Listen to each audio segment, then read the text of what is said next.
We open on the sweeping scenic views of a classic fantasy town, complete with a massive lake nestled right between some gorgeous mountain ranges. Down on the wooden pier, a cleric named Akko confidently walks up to our boy Rusian and straight up asks for his hand in marriage. Rusian immediately shoots down the proposal, leaving Akko completely stunned as she demands to know why he would reject her. Our armored knight solemnly explains that he swore an oath to never fall in love again, and Akko actually seems to grasp the weight of his words. But then she completely ignores his tragic backstory and cheerfully suggests they just get married anyway. She grabs his hands, arguing that tying the knot would just make adventuring way more fun and a whole lot safer. Rusian firmly shuts her down a second time, which makes the cleric scream out in pure frustration. Later, the party heads into a dungeon where a squad of orc archers suddenly ambushes them. Rusian steps up with his shield to block the incoming volley of arrows, yelling for his buddy Schwein to go on the offensive. Schwein eagerly leaps right into the thick of battle, swinging a massive sword to slice through the orc archers with absolute ease. Out of nowhere, a giant orc boss crashes the party and brutally smashes Rusian down, leaving our tank heavily wounded on the stone floor. Akko immediately rushes over to her crush and casts a massive healing spell to get his health bar back to full. Rusian quickly warns her that spamming heals just pulled all the orcs' aggro right onto her. Now completely surrounded by the angry mob of monsters, Akko panics and cries out as they close in. Without hesitating, Rusian leaps in to shield her from the fatal blow, taking the massive hit and dying in her place. With their main tank officially dead on the floor, the remaining orcs start creeping toward the completely defenseless cleric.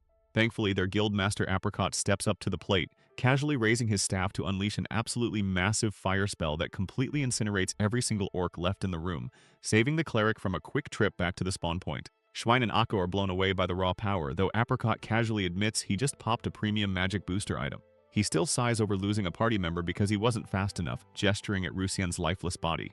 Akko tearfully apologizes to the corpse for messing up, then casts a quick resurrection spell to pull Rusian right back into the land of the living. She immediately tackles him in a relieved hug and loudly confesses her love, which Rusian responds to pretty awkwardly. Back in the real world, we see the guy behind the knight, Hideki Nishimura, smiling at his monitor as he wraps up his gaming session.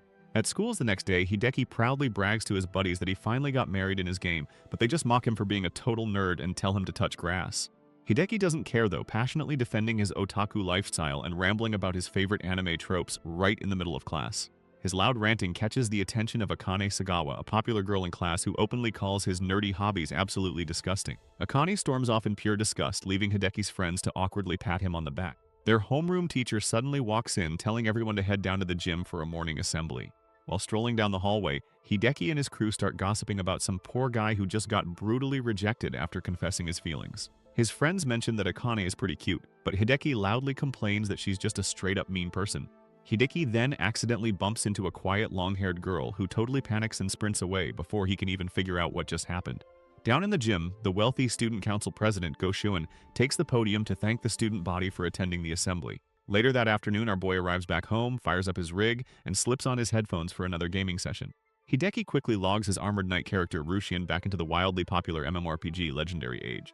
He explains that the game is completely free to play, which is exactly why it has such a massive player base. In-game, Rusian leads his party deep into a dungeon, drawing his sword as they prepare to clash with a mob of green monsters.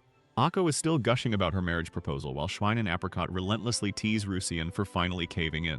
Akko happily flexes her new gold ring, bragging about how it boosts her resistance to all incoming damage. But because she's too busy chatting, Rusian gets completely overwhelmed by the green monsters and dies all over again. After respawning, the entire guild regroups at the local tavern to recover. Akko innocently asks if her husband is okay, but Rusian immediately calls her out for totally fumbling the fight.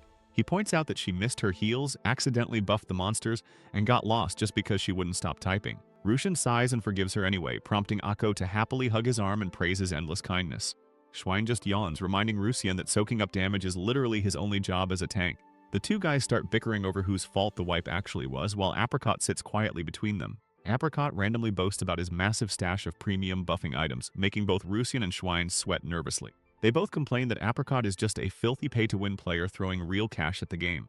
Schwein ignores the banter to reflect on how their little guild has actually stuck together for nearly a year now, getting along perfectly. He points out that Akko only became Rusian's wife because the poor guy just couldn't bring himself to reject her for the 100th time. He jokes that having a cute digital wife definitely doesn't match Rusian's absolute zero luck with women in the real world. Akko suddenly uses a private chat to whisper directly into Rusian's mind, begging for some one-on-one attention. She whines that he should be focusing entirely on his loving wife instead of goofing off with the boys. Schwein and Apricot notice them whispering and tease Rusian for being so whipped, which seriously annoys him. Russian loudly insists their marriage is strictly in-game, but Schwein claims he's probably the biggest normie out of all of them. Schwein then casually drops the bomb that a girl actually confessed to him in real life, making Russian instantly furious. Akko suddenly snaps, telling Schwein to shut up and die, which completely shocks the rest of the table. She goes on a massive rant about how much she despises normies, demanding that anyone with a real love life should uninstall. Her eyes go completely dead as she continues her creepy, obsessive tirade, making both the guys shift uncomfortably. Russian waves his hands to snap her out of it, begging her to come back to reality. To calm her down, Russian quickly agrees that he hates normies too, and the other two chime in to support the lie. Schwein mutters that this guild has some serious issues, while Apricot just smiles and enjoys the chaotic energy. Akko's mood flips again as she angrily yells about the sheer number of times Russian rejected her ring. She throws a full-on tantrum, screaming that he shot her down 10 whole times before finally giving in. She demands to know if he has any common decency, prompting Russian to sarcastically suggest they just hit reset and start over. Akko instantly bursts into tears, apologizing profusely and begging him not to divorce her. Russian explains to the group that he just thinks in-game marriages are a dumb role-playing mechanic. Schwein laughs and reminds Russian it's not like he has a shot at getting married in real life anyway. Akko tearfully reveals she had a good reason to be insecure, since Russian once proposed to another player. Apricot flashes a devilish smile, telling Russian he absolutely has to spill the tea on this story now. We flash back to see a younger Russian proposing to a cute cat girl named Nekohim, but she nervously hesitates and apologizes. Nekohim then drops the ultimate bombshell, revealing that she is actually a middle-aged man in the real world. The cat girl happily dances around while explaining his cross-playing hobby, leaving poor Russian completely and utterly traumatized. Back in reality, Hideki screams in agony and smashes his keyboard, swearing a blood oath to never trust another girl online again. In the present, Schwein and Apricot absolutely lose their minds laughing at Russian's tragic origin story. Russian defends himself, explaining that Nekohime was the perfect girl character, which made the betrayal sting so much worse. He admits he played completely solo for a year after that, until he finally realized that as long as the avatar is cute, real life doesn't matter. He wraps up his speech, cementing his firm boundary between digital romance and real-world reality. Akko nervously asks if he's mad at her for leaking his secret, then Sweet whispers that she loves him. Hideki blushes hard at his desk, having to actively remind himself not to fall for a gamer girl's affection. Apricot totally gets his trust issues, but Akko chimes in to clarify that she actually is a girl in real life. Akko describes herself as a quiet bookworm, which prompts Schwein to warn her about dropping personal details in an MMO chat. Apricot dismisses the stranger danger and boldly claims to be a high school girl in real life, which literally no one in the guild believes for a single second since everyone lies online. To prove it, Apricot formally proposes that their guild, the Anicaps, should hold their very first offline meetup. Cut to the real world, where Hideki nervously arrives at the designated meeting spot on the weekend. He checks his phone and shoots a message to the group chat, describing his outfit so they can find him. Suddenly, a girl walks up, taps him on the shoulder, and cheerfully introduces herself as Akko. Hideki is completely stunned to realize that his digital wife is actually an incredibly cute girl in the real world. Akko joyfully latches onto his arm and loudly calls him her husband, while Hideki frantically begs her not to shout his username in public. Then his classmate Akane Sagawa walks up, taking one look at Hideki and realizing he's actually Russian. Before things can get weirder, a wealthy-looking purple-haired girl arrives and introduces herself as Apricot, the guildmaster. Apricot quickly points out Hideki as Russian and Akko as herself. But when she realizes the popular Akane is actually the burly male warrior Schwein, the revelation leaves Akane completely mortified in front of everyone. With the whole squad gathered outside the restaurant, Kyo excitedly announces the official start of their offline party. Inside, Akko is practically vibrating with joy to sit next to her husband, leaving Hideki super embarrassed. She keeps poking his face just to make sure he's real, while he desperately tries to swat her hands away. Akane genuinely wonders how Akko can stand him, prompting Kyo to suggest they do some proper real-life introductions. Kyo goes first, introducing herself as a second year at Megasaki High and the student council president, apologizing for showing up in uniform. She then gestures for Akane to go next, which makes the popular girl freeze up in pure panic. Akane reluctantly introduces herself as a first year at the same school, deeply ashamed to be associated with her warrior avatar. Kyo then casually drops the trivia that Schwein actually translates to pig in German, which completely shatters Akane's reality. Akane is utterly horrified, realizing she's been running around a fantasy world calling herself a farm animal this whole time. She gets super defensive, screaming that she only picked the name because it sounded edgy and cool. Akko offers some gentle sympathy as Akane demands to know why nobody warned her. Kyo admits she just assumed it was a self-deprecating joke, and Akane threatens them if they ever call her a pig. Kyo shifts the spotlight to Hideki, who awkwardly stands up to face his real-life guildmates. He introduces himself as a fellow first year at Megasaki High who just really loves grinding in online games. Finally, Akko introduces herself as another first year from their exact same school, sweetly apologizing for being a deadweight healer. Hideki is mind-blown that they all go to the same high school, and Akko happily says they can just use her real name. Hideki and Akane are baffled that she actually used her real name for her avatar, pointing out how dangerous that is. Ako sadly admits that she isn't in any clubs and literally has zero friends at school, spending most of her time completely alone. Kyo gently comforts her, confessing that despite being the school president, she doesn't have any real friends either. Hideki smiles and points out that the four of them are friends now, making Ako tear up with gratitude. The group claps for her wholesome little speech, and they all raise their glasses for a toast. Changing the subject, Hideki asks Akane about that guy who confessed to her, which she just brushes off. Hideki teases her for being a popular girl, making Ako's eyes go dark again as she mutters about filthy normies. Kyo joins in on the teasing while Ako gets so worked up she literally strikes a fighting stance at the table. Akane defends herself, explaining she shot the guy down because she has absolutely zero interest in dating. She admits a boyfriend would just cut into her precious gaming time, a logic the other two girls completely agree with. Hideki is shocked by their hardcore gamer priorities, and Akane glares at him, asking if he's got a problem with it. Ako suddenly lunges across the table to cling to Hideki, arguing that in-game marriage is the perfect loophole to date without losing XP. She looks up at him with massive sparkling eyes, asking if he agrees that their digital romance is flawless. Hideki blushes furiously, his brain short-circuiting as he tries to process that this gorgeous girl is his actual wife. The table falls into an awkward silence as Kyo and Akane just watch Ako shamelessly cling to our boy. Hideki blushes furiously, finally realizing his 2D fantasy has just become a very real, very clingy 3D problem. Ako clings to Hideki, completely mind-blown that their fierce guildmaster is actually the strict student council president. Akane remembers that Kyo's dad is a major school board member, which the president casually confirms without batting an eye. Hideki is totally floored by her insane wealth, especially when Kyo humbly brags about her family owning a few private academies. It suddenly clicks for Akane that this bottomless bank account funds Apricot's premium cash shop items. Kyo quickly clarifies she grinds for her own gaming funds now, having already paid back her parents' initial seed loan. Hearing about this absurd wealth triggers Ako's inner peasant as she darkly mutters that all rich people should die screaming. She lets out a full villain laugh before Hideki snaps her out of it, though Akane quietly admits she totally gets the eat the rich sentiment. As the fancy tea flows, Kyo explains her strict parents basically banned real-life socializing, leaving online games as her only outlet to meet people, meaning she has zero offline friends. Touched by the president's tragic loneliness, Ako dramatically seizes her hands, declaring their absolute solidarity as fellow outcasts, while Hideki just sighs at the display. Later, Akane hotly argues that raw weapon power is the only thing that matters, completely trashing the idea of armor upgrades. Hideki fires back, insisting that picking defensive gear takes way more actual skill. Their hardcore nerd debate gets heated, and Akane absolutely loses it when Hideki drops her embarrassing game name. Kyo tries to play peacekeeper, but both of them instantly shut her down, telling the president to stay out of it. Ako then proudly announces she'd just blow real cash on cute outfits and let everyone else fight, annoying Hideki. Our boy jokingly threatens to cancel their digital marriage, while Kyo points out that defensive gear makes sense for healers.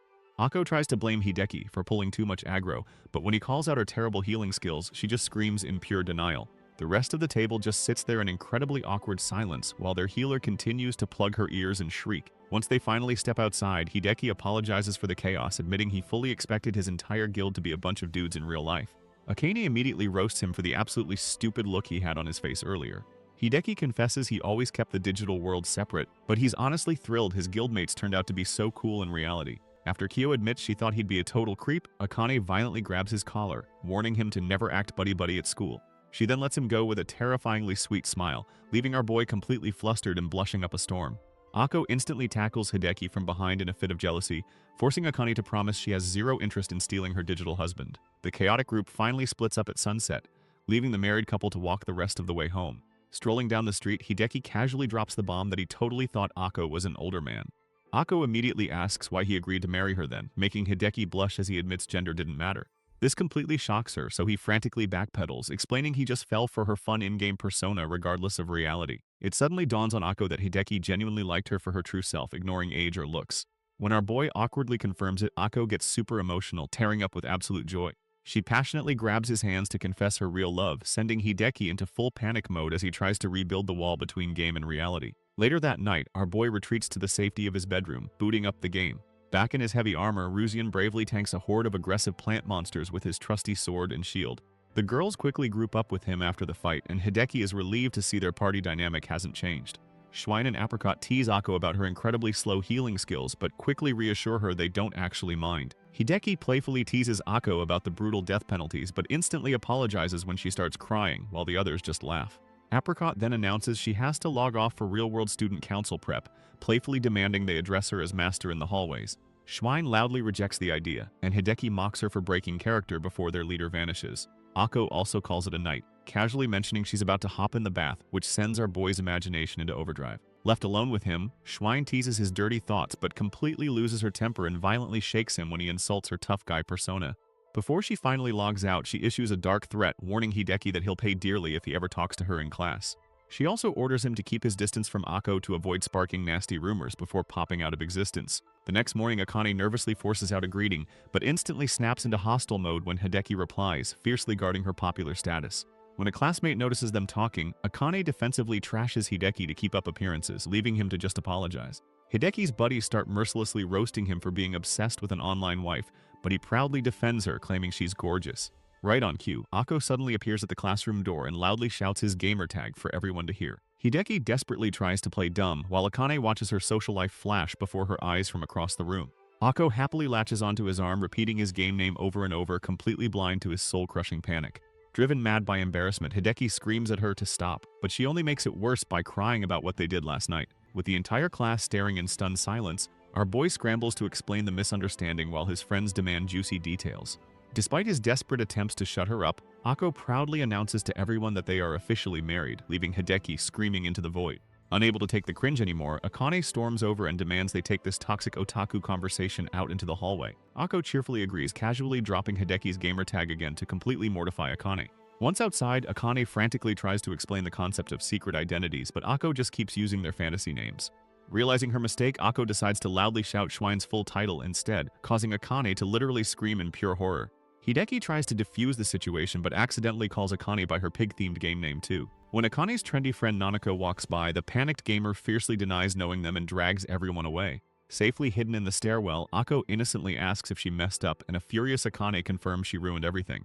Hideki gently explains that their avatars are just digital masks, and she really needs to learn how to read the room. But Akko is genuinely baffled, arguing that since she only knows them by their screen names, there's no reason to separate reality from the game. She breaks down crying, apologizing because she thought chatting every single day meant they were actual friends, hitting Akane right in the guilt. Sobbing uncontrollably, Akko asks Hideki if she means absolutely nothing to him, reminding him of their digital vows. Seeing her completely shatter, the two normies panic, and Akane violently shoves the responsibility onto Hideki to fix his wife. They nervously try to laugh the whole thing off, but Akko is terrified they're just setting her up for high school bullying. Hideki softly reassures her that their digital marriage is still completely valid, while Akane begs her to just use their real names during school. When Akko asks what she's supposed to call them, Akane offers up her actual last name, which the cleric happily accepts. Relieved she hasn't been kicked from the party, Akko turns to Hideki, who tells her to just call him Nishimura from now on. Akko asks them to just use her first name and tackles Hideki with a hug, jokingly suggesting she could go by Mrs. Rushin instead. Akane calls our boy a massive pushover, but finally agrees they can hang out at school as long as nobody mentions the game. Eiko sadly admits she literally has zero other conversation topics, so Akane compromises, saying they can talk about quests if they're careful. Thrilled by the truce, Akko gives Hideki another massive squeeze right before a teacher pops in to send them to class. Later in the hall, Akko excitedly presents a homemade bento box for them to share, completely scrambling Hideki's brain after their secret identity talk. She stubbornly insists that married couples eat together, making the duo realize she is literally incapable of separating fantasy from the real world. Up in the student council room, Kyo absolutely loses her mind laughing when she hears about Akko's terminal case of gamer brain. Eiko tearfully apologizes while Akane points out the ridiculous homemade lunchbox. The president points out that since they've been happily married online for ages, making him lunch is just standard wife protocol. But Kyo presses the issue, genuinely wondering how Akko could fall so deeply in love with a guy whose real face she's never seen. Akko passionately defends her romance, insisting she fell for his genuinely kind heart during all those late-night grinding sessions. Kyo admits that her feelings are technically real, but Hideki is still having a really hard time buying into this fairy tale. He argues she probably just fell in love with his cool armor, high stats, and dungeon carrying skills. Through tears, Akko explains that every other player ditched her for being a terrible healer, but Hideki was the only one who never gave up on her. Completely grossed out by this sticky sweet romance, Akane packs her bag to leave, calling Hideki a predatory hookup troll. Our boy fiercely defends his honor, sparking yet another loud shouting match with the furious twin tail. When Akko innocently asks what that means, Kyo happily provides the toxic internet definition. Hideki finally slams his hand down, declaring they absolutely have to fix Akko's brain and teach her the hard line between reality and pixels. While Akko trembles in fear at his intense speech, Hideki and Akane rack their brains trying to figure out a cure. Kyo just flashes a dangerously mysterious smile, telling her loyal guildmates to sit back and let their leader handle the strategy. Soon, the party finds themselves standing outside a random classroom door with a ridiculously long nerdy sign. Kyo casually strolls up, apologizing for the wait since she had to push the official club application forms through. She dramatically throws open the door to reveal a room packed with absolute god-tier gaming rigs, officially welcoming them to the Netgame Club. The president casually explains their only club activity is grinding their MMO after school, leaving the two normies completely speechless. Akane immediately questions why they'd play at school when they can play at home, turning around to walk right back out. But Kyo smoothly blocks her exit, dangling the irresistible bait of 2 extra hours of uninterrupted daily grinding time. Akane desperately argues that she wants a normal teenage life, but the president ruthlessly points out she'll be hopelessly underleveled. While Hideki drools over the insane specs of the school PCs, Kyo twists the knife by reminding Akane how trash her home computer is. The closet nerd fights a brutal internal battle, visibly sweating as the gravitational pull of those sweet gaming rigs drags her in. Her willpower completely shatters, and she reluctantly agrees to sign her life away to the club. Kyo officially welcomes them, while Hideki wonders why she went to such extreme, expensive lengths. Getting back to business, Kyo points at the login screen, explaining this setup is the ultimate shock therapy for Ako. Sitting in the same room while playing will force her to see the massive gap between their cool avatars and their real boring selves. Hideki solemnly vows to destroy his wife's illusions by proving just how incredibly pathetic he is in the real world. Ako just stares at him and declares her undying love anyway, while the other girls grab some popcorn for the show. As our boy logs back into the server, he's instantly greeted by the very cat girl who originally gave him his trust issues. Back in the Legendary Age servers, Rusian bumps into his old crush Nekoheim on the street, and she's totally thrilled to see he's still logging in. The cat girl cheerfully admits she was worried he might have rage quit the game for good after their rather awkward heart-to-heart. Our boy reflects on how cute her avatar is despite knowing there's a middle-aged dude behind the keyboard, telling her that the whole ordeal actually taught him a solid lesson. He proudly recites his new personal mantra: role-playing has absolutely nothing to do with real life, and the digital world stays firmly on the screen. Changing the subject, Rusian asks his old friend why her account has been completely inactive for a while. Nekoheim sighs that her real-world job has been working her to the bone, but she finally booted up the game again after overhearing some people mention it offline. Meanwhile, during homeroom, Hideki is minding his own business when his clingy classmate Ako abruptly slides up to his desk to eagerly pay her morning respects to her master. Hideki immediately goes into damage control, desperately trying to remind her that their relationship stays inside the MMO and begging her to drop the master title in public. He points out that calling him that makes her sound way more like a subservient maid than an actual wife, which Ako quickly agrees with. So instead, she just leans in uncomfortably close and asks how her beloved husband is doing this morning, completely missing the point. Realizing he can't win, our boy just flat out ignores her, bluntly stating that this particular questline is locked until she meets the sanity requirements. Across the room, Akane and her fashionable friend Nanako watch the bizarre exchange, correctly guessing that these two dorks probably met through some online game. The awkwardness is thankfully cut short when Saito-sensei walks into the classroom, prompting Ako to bid her darling goodbye and scurry back to her seat. But Hideki isn't off the hook yet, because his homeroom teacher immediately calls him out into the hallway for a little private chat. Once they're alone, Saito-sensei asks if he and Ako have officially started dating, a rumor Hideki frantically shoots down with absolute panic. The teacher just smiles and thanks him for making the girl feel welcome, noting that Ako has a terrible attendance record and seriously struggles to make friends. Their conversation gets interrupted when Kyo struts over to discuss some student council business, allowing Saito-sensei to wrap up and head off to her next meeting. Before leaving, Kyo asks the teacher to jot down a name for her records, then casually falls into step alongside Hideki. Later, inside the newly formed Net Game Club, everyone is busy grinding on their laptops, though Hideki has to remind Ako that she doesn't need to type in the chat when they're sitting right next to each other. Akane gets hyped over her latest sword upgrade and suggests they go test it out at the Blue Comeback Volcano, which Kyo happily agrees to. Before they head out, Hideki asks to inspect his in-game wife's equipment stats and is completely horrified by her loadout.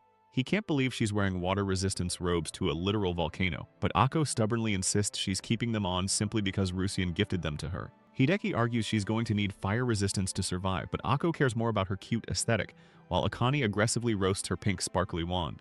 Ako defends her weapon by explaining it shoots pretty stars when she hits things, making Akane realize who was blinding her earlier, as Hideki bluntly declares the entire build useless. The brutal honesty leaves Ako absolutely devastated, so Kyo generously offers to lend the useless cleric a high-tier wand of benevolence from her own stash. But when Ako innocently mentions she already owns one, the guildmaster completely loses it, cackling like an absolute supervillain while demanding she equip it right now. The party finally teleports into the scorching volcano, with Ako immediately whining about how incredibly ugly her new flame-resistant robe is. A massive rock monster suddenly blocks their path, prompting Kyo to step up and confidently ready her staff for a magical beatdown. But in the real world, Akane firmly grabs the president's hand, strictly reminding her of their rule that overpowered premium cash shop items are totally off-limits. Akane quickly realizes the rich girl's inventory is completely stuffed with paid gear, forcing Hideki to remind Kyo about her promise to play fair while questing together. Kyo defensively snaps that as the club president she makes the rules, while Akane's character simply charges forward to slice up the monster herself. Watching the warrior go to work, Kyo whines that she wants a chance to look cool too, but Akane refuses to budge on the no premium items policy. When a fresh wave of rock golems spawns in, Kyo compromises by pulling out a standard staff that she just happens to have juiced up with premium buffing items. She channels her mana and unleashes a devastating ice spell that completely flash freezes the entire mob of rock monsters in an instant. Unfortunately, her victory pose is cut short when a surviving golem sneaks up from behind and instantly knocks her character out cold. Akko dryly points out that their fearless leader just got totally wrecked, leaving Hideki and Akane to clean up the rest of the mobs, while Kyo bitterly complains about her nerfed loadout. Hideki desperately screams at Akko to cast a resurrection spell on their guildmaster, but the cleric completely panics because she hasn't customized her hotkeys on this computer yet. Taking charge, our boy leans right over Akko's shoulder to manually point out the resurrect icon, leaving her totally swooning over his pro-gamer knowledge. Back in reality, Akane groans about how incredibly stressful that dungeon run was, while Kyo tries to spin their embarrassing wipe as a valuable learning experience. Akko quietly whispers a sincere thank you to Hideki for lending her his strength, admitting that his guidance actually made her feel useful for once. Caught off guard by the genuine praise, Hideki blushes and softly replies that he's always happy to help, bringing a massive radiant smile to Akko's face. Walking home together as the sun sets, Akko casually suggests they just drop out of school, forcing Hideki to remind her she needs to graduate, though she assumes he'll just provide for her anyway. Hideki quickly denies signing up to be her sole provider, so Akko pivots and asks if he'd prefer they be a dual-income household instead, which he admits sounds way more financially stable. She playfully pretends she didn't hear his logical answer, prompting an exasperated Hideki to grab her head to stop her teasing. Akko just laughs and skips ahead, while our boy quietly confesses to himself that he's actually starting to get used to her calling him by his screen name. Realizing she slipped up, Akko apologizes and switches back to calling him Nishimura, before he suggests they grab a quick snack at the convenience store. Sipping on some bubble tea outside, Akko happily sighs that hanging out like this makes her feel like they're actually inside the game world together. Hideki firmly grounds her by insisting this is reality, and when she wonders if passersby know they're married, he reminds her they aren't even legally old enough to tie the knot. He then points out that it's getting pretty late to be out, but Akko just brushes it off, casually dropping that her parents are almost never home anyway. She cheerfully explains that having an empty house lets her pull all-nighters grinding in the MMO, a revelation that immediately raises some major red flags for Hideki. He suddenly remembers Saito-sensei mentioning how isolated Akko is, and he looks at his quirky classmate with a newfound sense of deep sympathy. Oblivious to his concern, Akko just turns to admire the gorgeous sunset, and the two finally agree to call it a day and head home. The next day in the club room, Hideki suggests they take a quick breather, while Kyo genuinely praises Akko for finally getting the hang of her healing duties.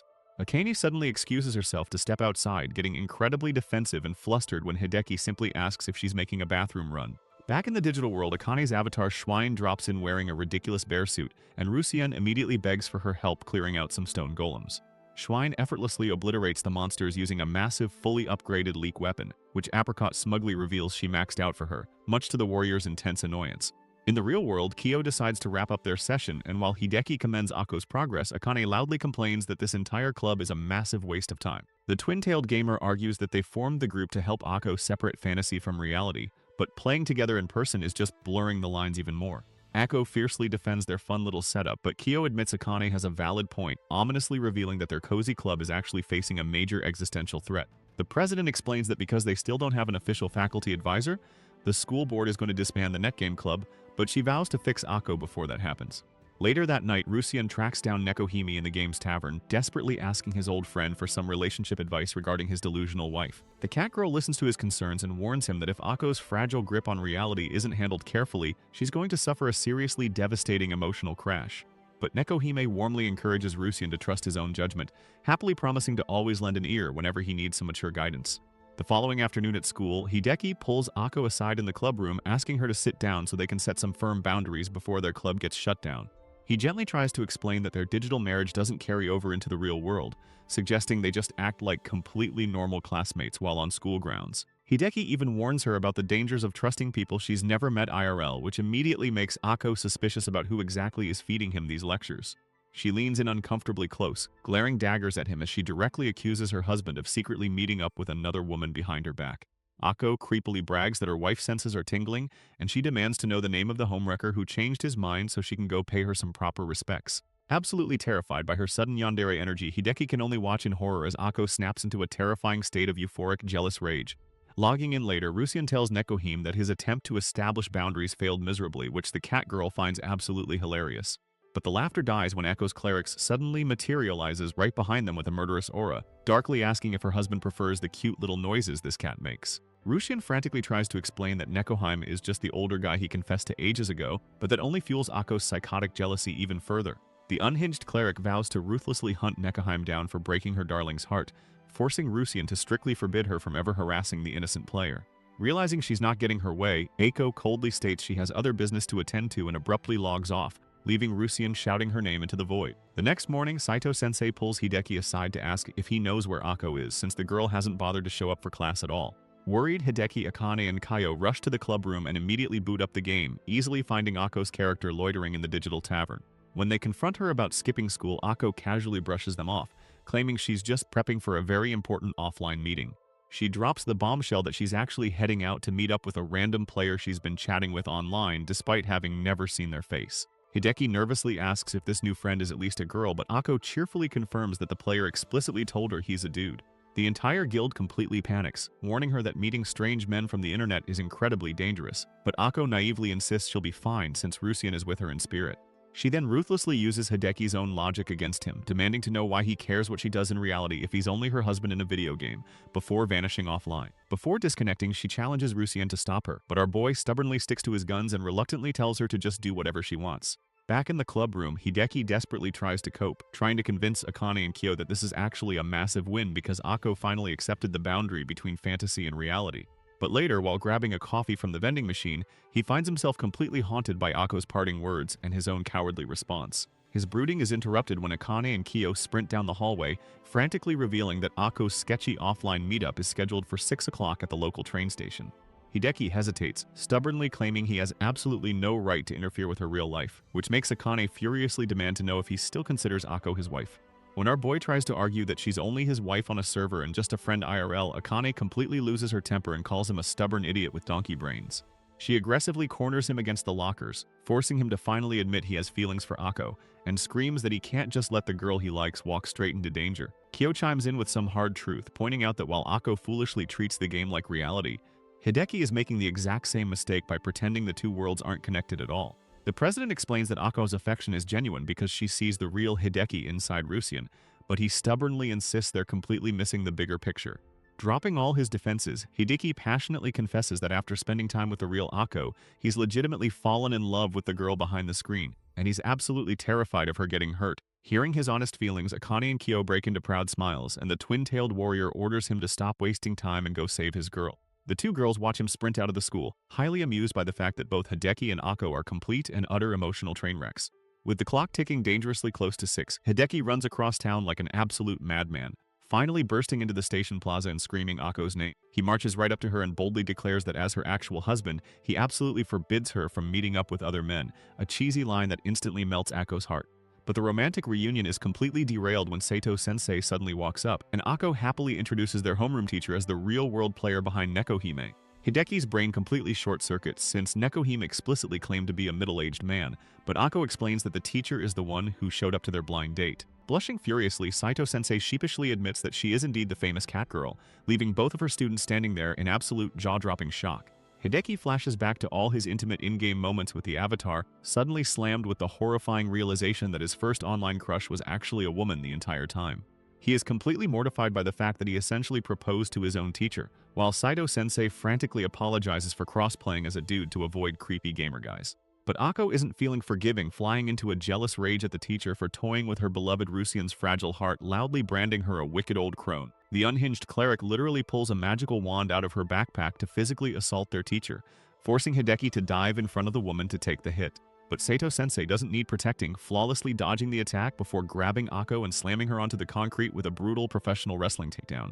Akane and Kyo finally arrive at the station, only to find Hideki's crazy wife groaning on the pavement after getting totally suplexed by their teacher. The next day in the club room, Kyo smugly introduces Saito-sensei as the official faculty advisor for the Net Game Club, a position she accepted after the president ruthlessly blackmailed her.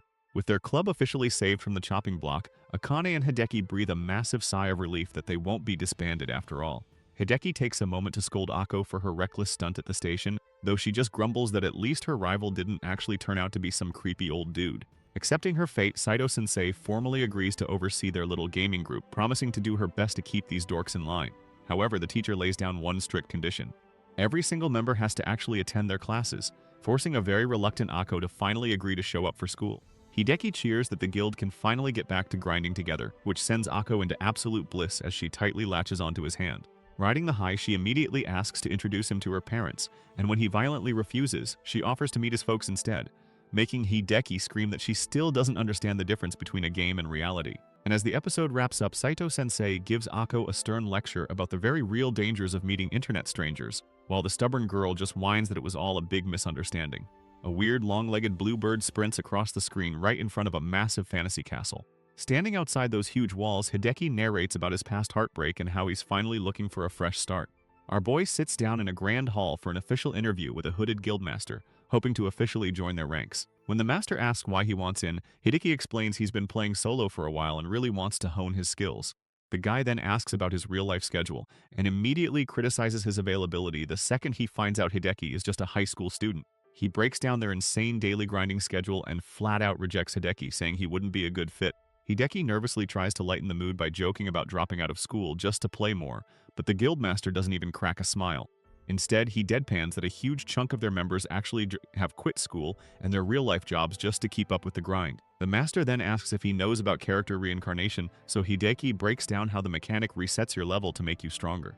Hideki is left completely speechless when the guy casually brags that their members have reincarnated dozens of times. Totally overwhelmed by this insane level of dedication, our boy politely thanks the master and gets the heck out of there. Back in the real world, Hideki grabs a drink from a vending machine and tells Akko all about his intense interview with that insanely hardcore group. He remembers the guildmaster's surprisingly nice parting words, offering to help him out as a fellow player even though he didn't make the cut. Saito-sensei lets out a heavy sigh, noticing the crew's inability to separate the game from reality is only getting worse. Inside the netgame club, Hideki, Akane, and Kyo all admit to accidentally confusing game mechanics with real life sometimes, which Eiko enthusiastically nods along to. Saito scolds the whole room, reminding them that the entire point of this club is to help Akko learn the difference between reality and a screen. She even threatens to shut down the club entirely and force all of them to quit playing online games cold turkey. Kyo totally dismisses the threat as ridiculous, causing their teacher to blush in embarrassment and quickly excuse herself from the room. Akane and Hideki point out that Saito has it rough, especially since they all know she secretly logs in as Nekohime. Changing the subject, Kyo excitedly announces that a brand new mystery box feature is dropping in the game's latest patch update. Hideki immediately warns her that loot boxes are a complete scam. Kyo defends the gacha system as a way to chase your dreams, making Akko whine about wishing she had the cash to buy some. The wealthy president generously offers to fund Akko's account with her own money, leading Hideki to ask if she's handing out allowances to him too. Akane calls them out for having zero pride, pointing out that Akko is already drooling over the potential loot Hideki might pull. Hideki sweat drops at his wife's greedy stare, while she admits that the allure of the mystery boxes is just too hard to resist. Ignoring Akane's complaints, Kyo swipes her card for 100 mystery boxes and dramatically declares this a new club tradition. Walking home at sunset, Akko is absolutely crushed after failing to pull a single rare item from all those boxes. She cries about her terrible luck in both the game and reality, calling real-life total trash and wishing she could just rage-quit existence. Hideki suggests grabbing some ice cream to cheer her up, but Akko pats her pockets and realizes she left her wallet at home. Being a good guy, Hideki buys a double popsicle and splits it with her, finally bringing a warm smile back to her face. The next morning in class, the guys start teasing Hideki about his quote-unquote girlfriend coming all the way over just to say hello. He tiredly tries to clarify that she isn't his girlfriend, but his buddies just laugh and joke that she's actually his wife. Akane suddenly storms into the classroom and shoots Hideki a freezing, angry glare before marching right past him. Nanako apologizes for her friend, explaining to Hideki that Akane's mood completely tanked just a minute ago for no obvious reason. The other guys instantly get jealous of him, chatting up the fashionable Nanako, calling him a two-timing jerk. Hideki suddenly feels a terrifying chill and spots Akko peeking from the doorway, glaring at him with swirling yandere eyes. Later in the club room, Akane affectionately strokes her PC tower, proudly explaining that she named her rig Warm Machine. She hugs the monitor, wishing she could take it home, but Kyo reminds her it's strictly school property. Akko finally drags herself into the club room looking completely drained of life. She bursts into tears, clinging to Hideki's arm and begging him to cast heal on her, forcing him to remind her that she's the actual cleric. Hideki asks what exactly happened to mess her up this badly. Akko sniffles and explains that her classmates have been interrogating her about her constant trips to his classroom. A flashback shows a bunch of girls crowding around her desk, eagerly asking if she's secretly hiding a boyfriend. She cries to the club, calling the normal teenage gossip absolutely awful and mean. Akane rolls her eyes, explaining that the girls were literally just trying to make friendly conversation. Hideki compares it to how he openly owns being a massive otaku. Akane tells Akko the easiest fix is to just deny knowing Hideki altogether so she doesn't start any weird rumors. But Akko stubbornly refuses, insisting she wants the whole world to know about her undying love for Rusien. She admits the real reason she's upset is because her classmates completely ignored her dedicated loner status to bother her. She claims she even had her special antisocial barrier fully activated. A cute little chibi animation shows the normal girls effortlessly smashing right through her imaginary defenses. Akko begs for advice on handling people, but Kyo casually admits she has zero experience with people talking to her. The president proudly explains that her classmates are way too intimidated to even breathe in her direction. Suddenly, a knock at the door reveals Nanako standing right outside in the hallway. Akane instantly goes into full panic mode seeing her normie friend tracking her down. Nanako casually asks if this is the computer club, and Akane starts sweating bullets, trying to deny the whole thing. But Kyo steps up and proudly announces that they are actually the Netgame Club. An enraged Akane instantly starts choking the president for blowing their cover. She screams at Kyo to shut up, especially when she drops her in-game name, Schwein. Nanako spots the Legendary Age login screen on the monitors and asks if they actually play it. Hideki casually confirms they do, causing Akane to let out a blood-curdling scream of pure denial.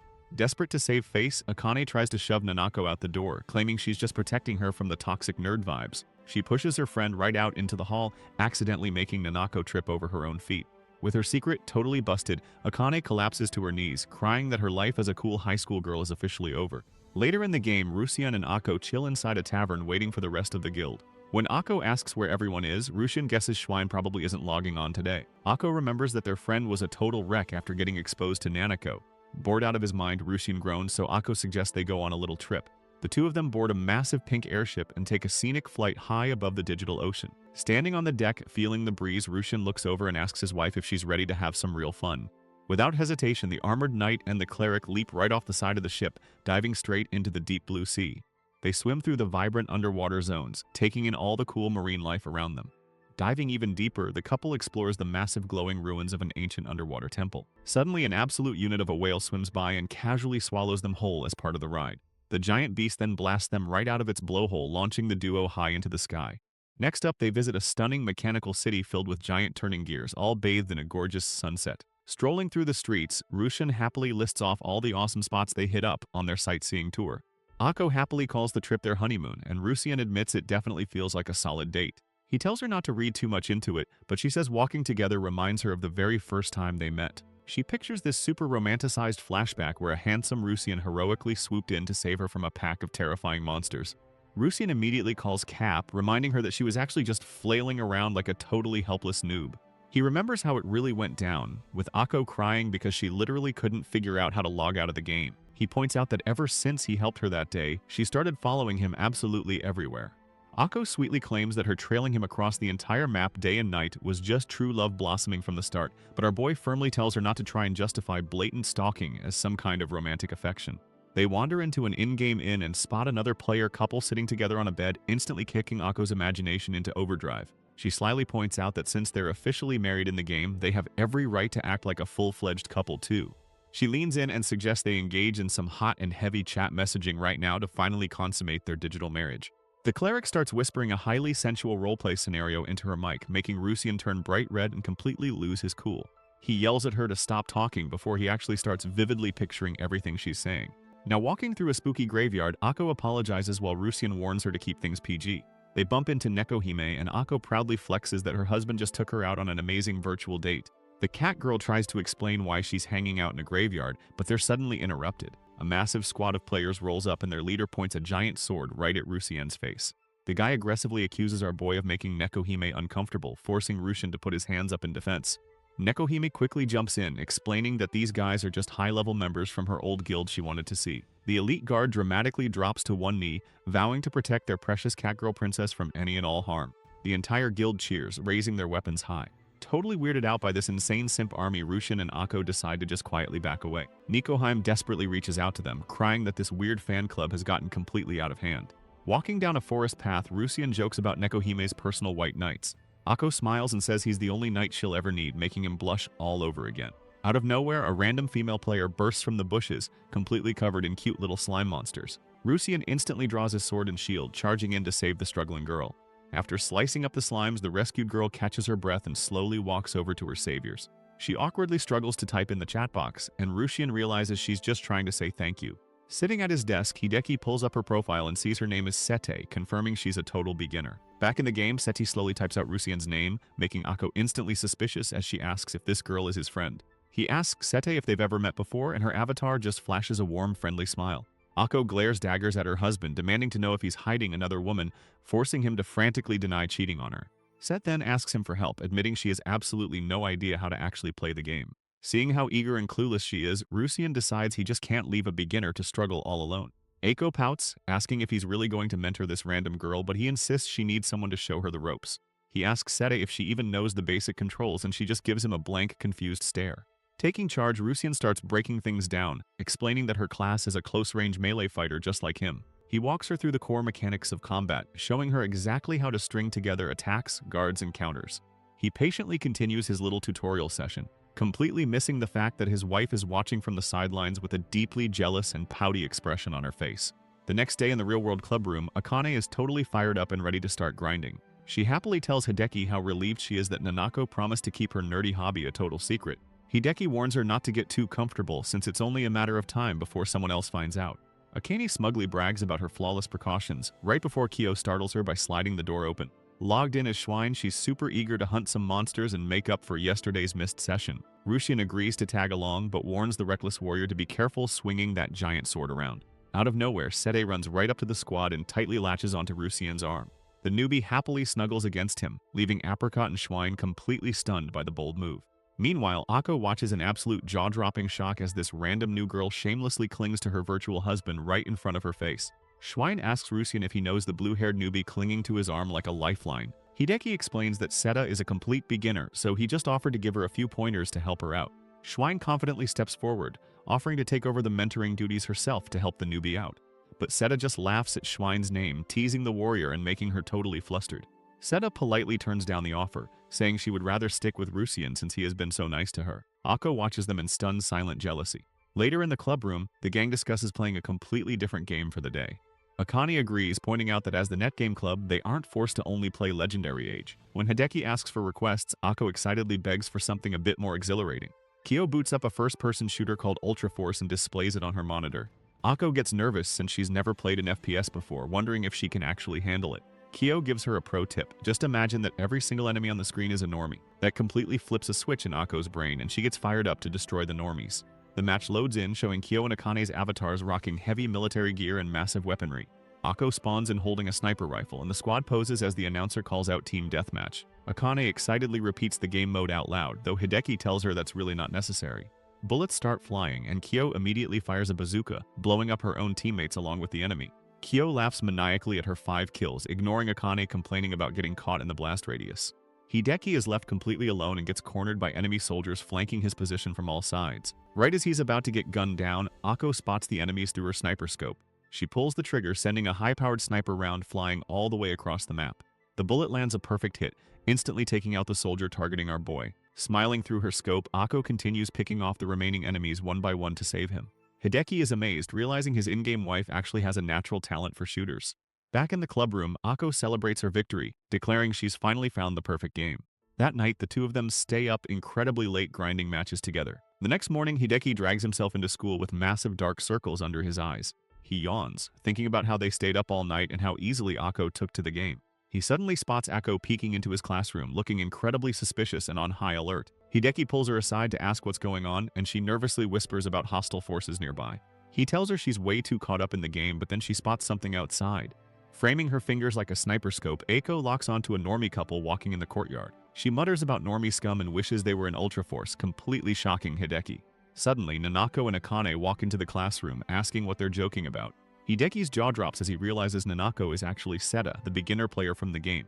Nanako happily greets them, explaining she was looking for them yesterday so she could learn more. Akane starts panicking, realizing her secret gamer identity is dangerously close to being exposed. Nanako thanks Hideki for teaching her the ropes, calling him by his real name. Akane totally despairs, convinced her popular reputation at school is completely ruined now. Nanako mentions that Hideki and Akko are a couple, asking if it's only an in-game thing. Akko gets super flustered and hides behind Hideki, while he desperately tries to downplay the whole situation. Hideki tries whispering to Nanako to drop it, but she just playfully grabs his arm instead.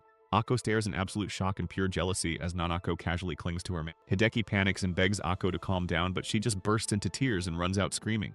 Nanako is left totally confused by the reaction, while Akane continues mourning her ruined social life. The club members and Nanako gather near the faculty office to figure out what just happened. Nanako apologizes for making Ako mad, but Kyo suggests she was probably just in shock. Akane points out that Ako probably freaked out thinking Nanako was trying to steal Hideki.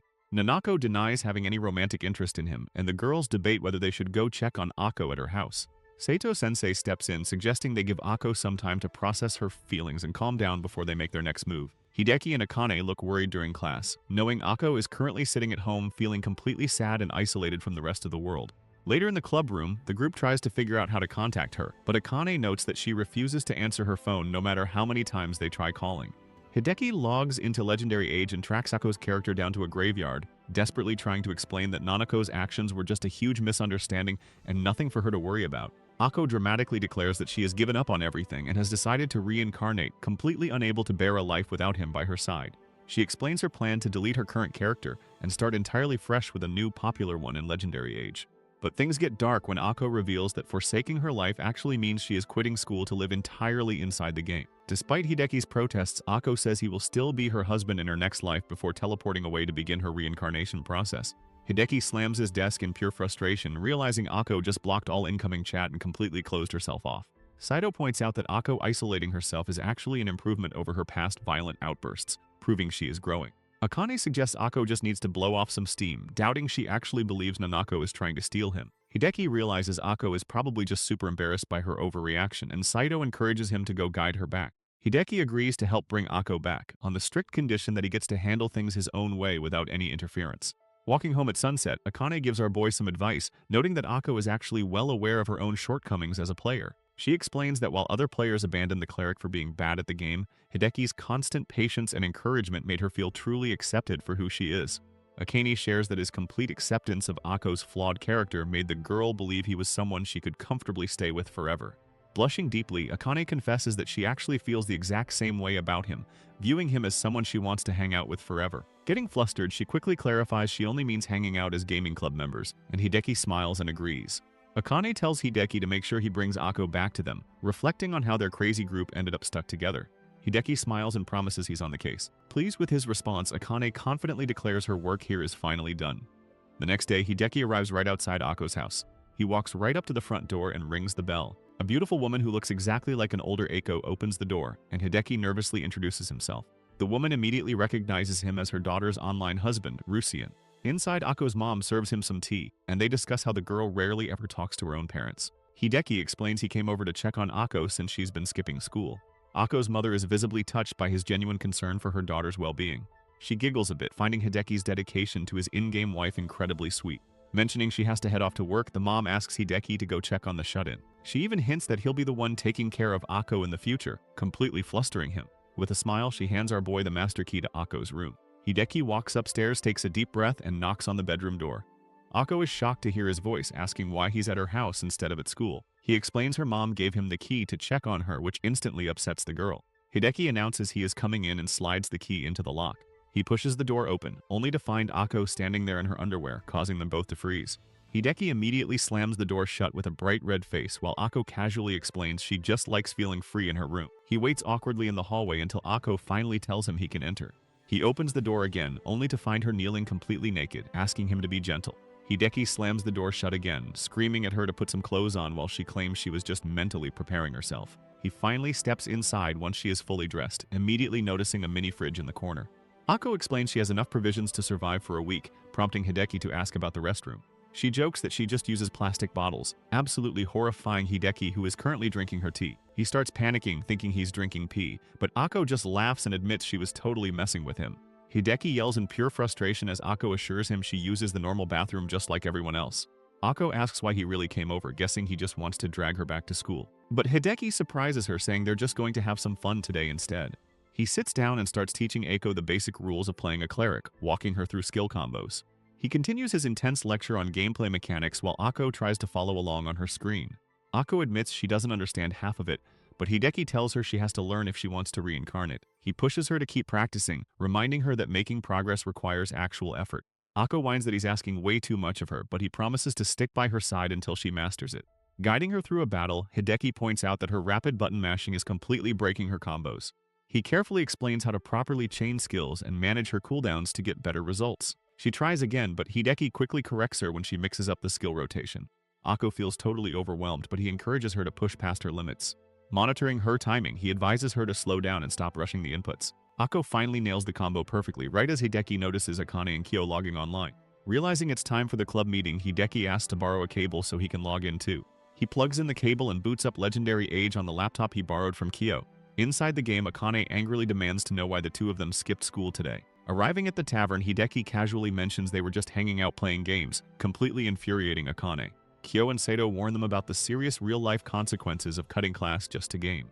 Ako apologizes and accidentally calls Neko teach, which the teacher quickly scrambles to correct. Then, Hideki completely shocks the entire guild by announcing that he's dropping out of school. He reasons that if his wife is quitting, he should too, since he'd rather just play Legendary Age all day anyway.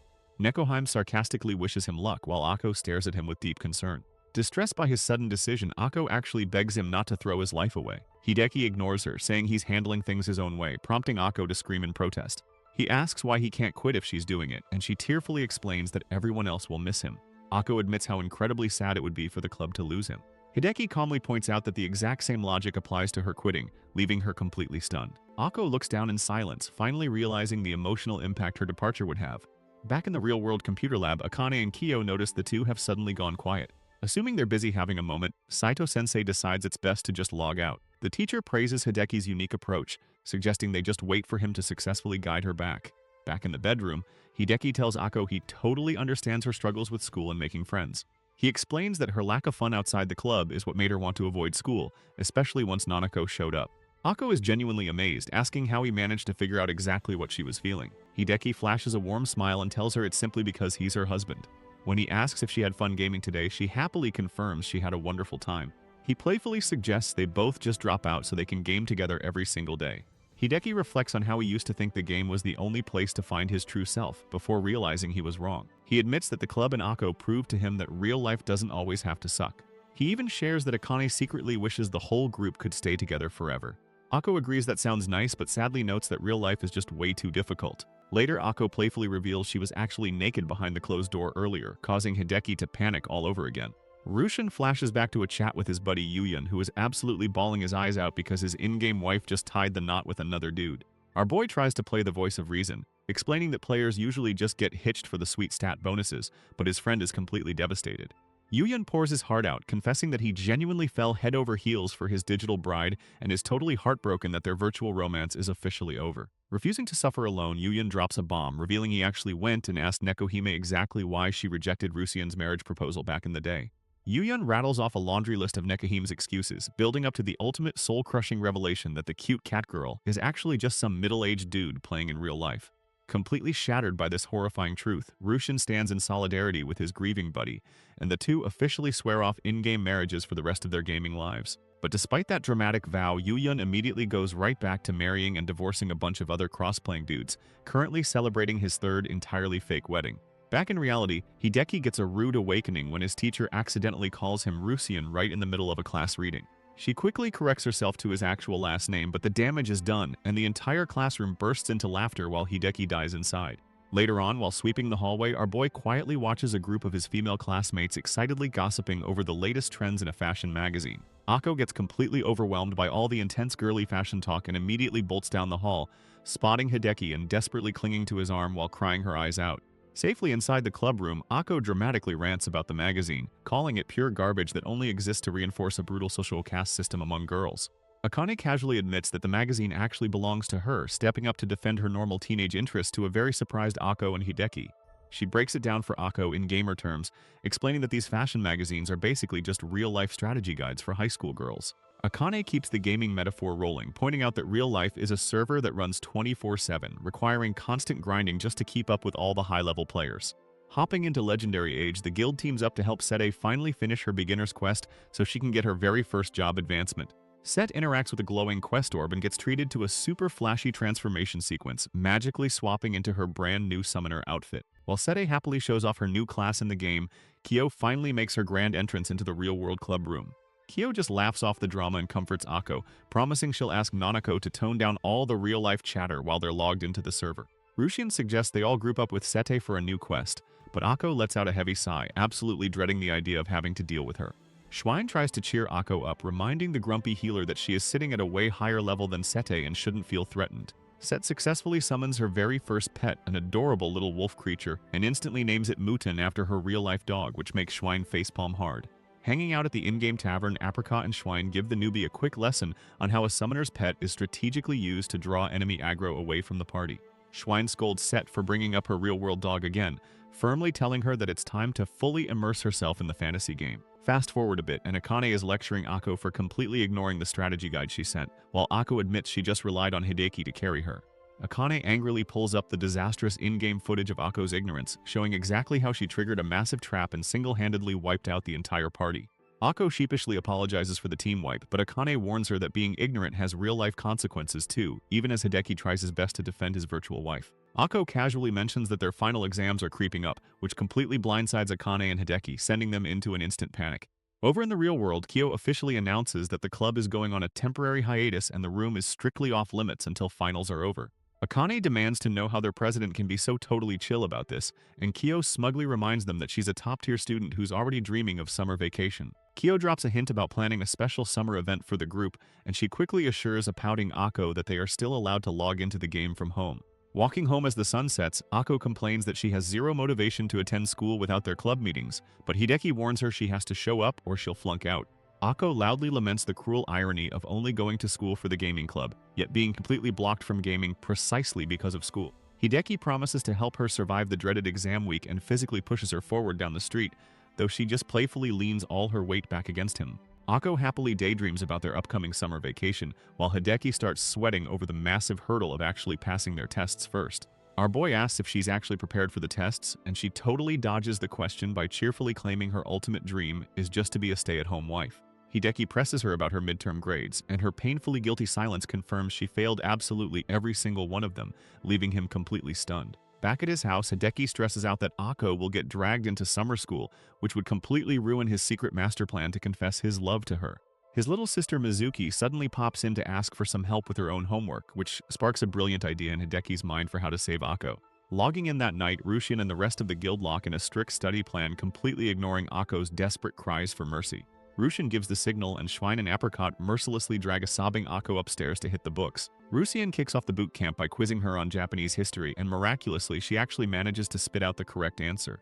Schwein steps up next to tackle math, prompting Akko to make a desperate run for the door, but Apricot instantly blocks her path with a massive ice wall. Apricot uses her frosty magic to keep their healer securely trapped inside the study session, completely ignoring all of Akko's whiny complaints. The guild explains they are putting her through this torture because they don't want to lose her to summer school, but Akko casually suggests just taking the makeup classes anyway. Nekoheim suddenly warps in and crushes that backup plan, explaining that the teaching staff simply won't have the time to host freshman makeup classes this year.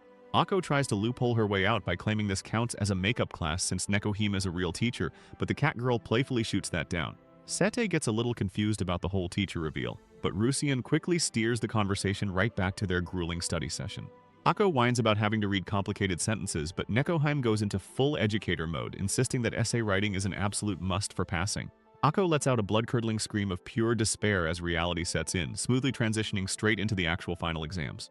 Back in the real-world classroom, Hideki, Akane, and Nanako furiously scribble away at their test while a highly stressed Akko fights for her academic life. Returning to the game, Apricot and Schwein do their best to comfort a completely drained, stone-faced Akko who looks like her soul just left her body.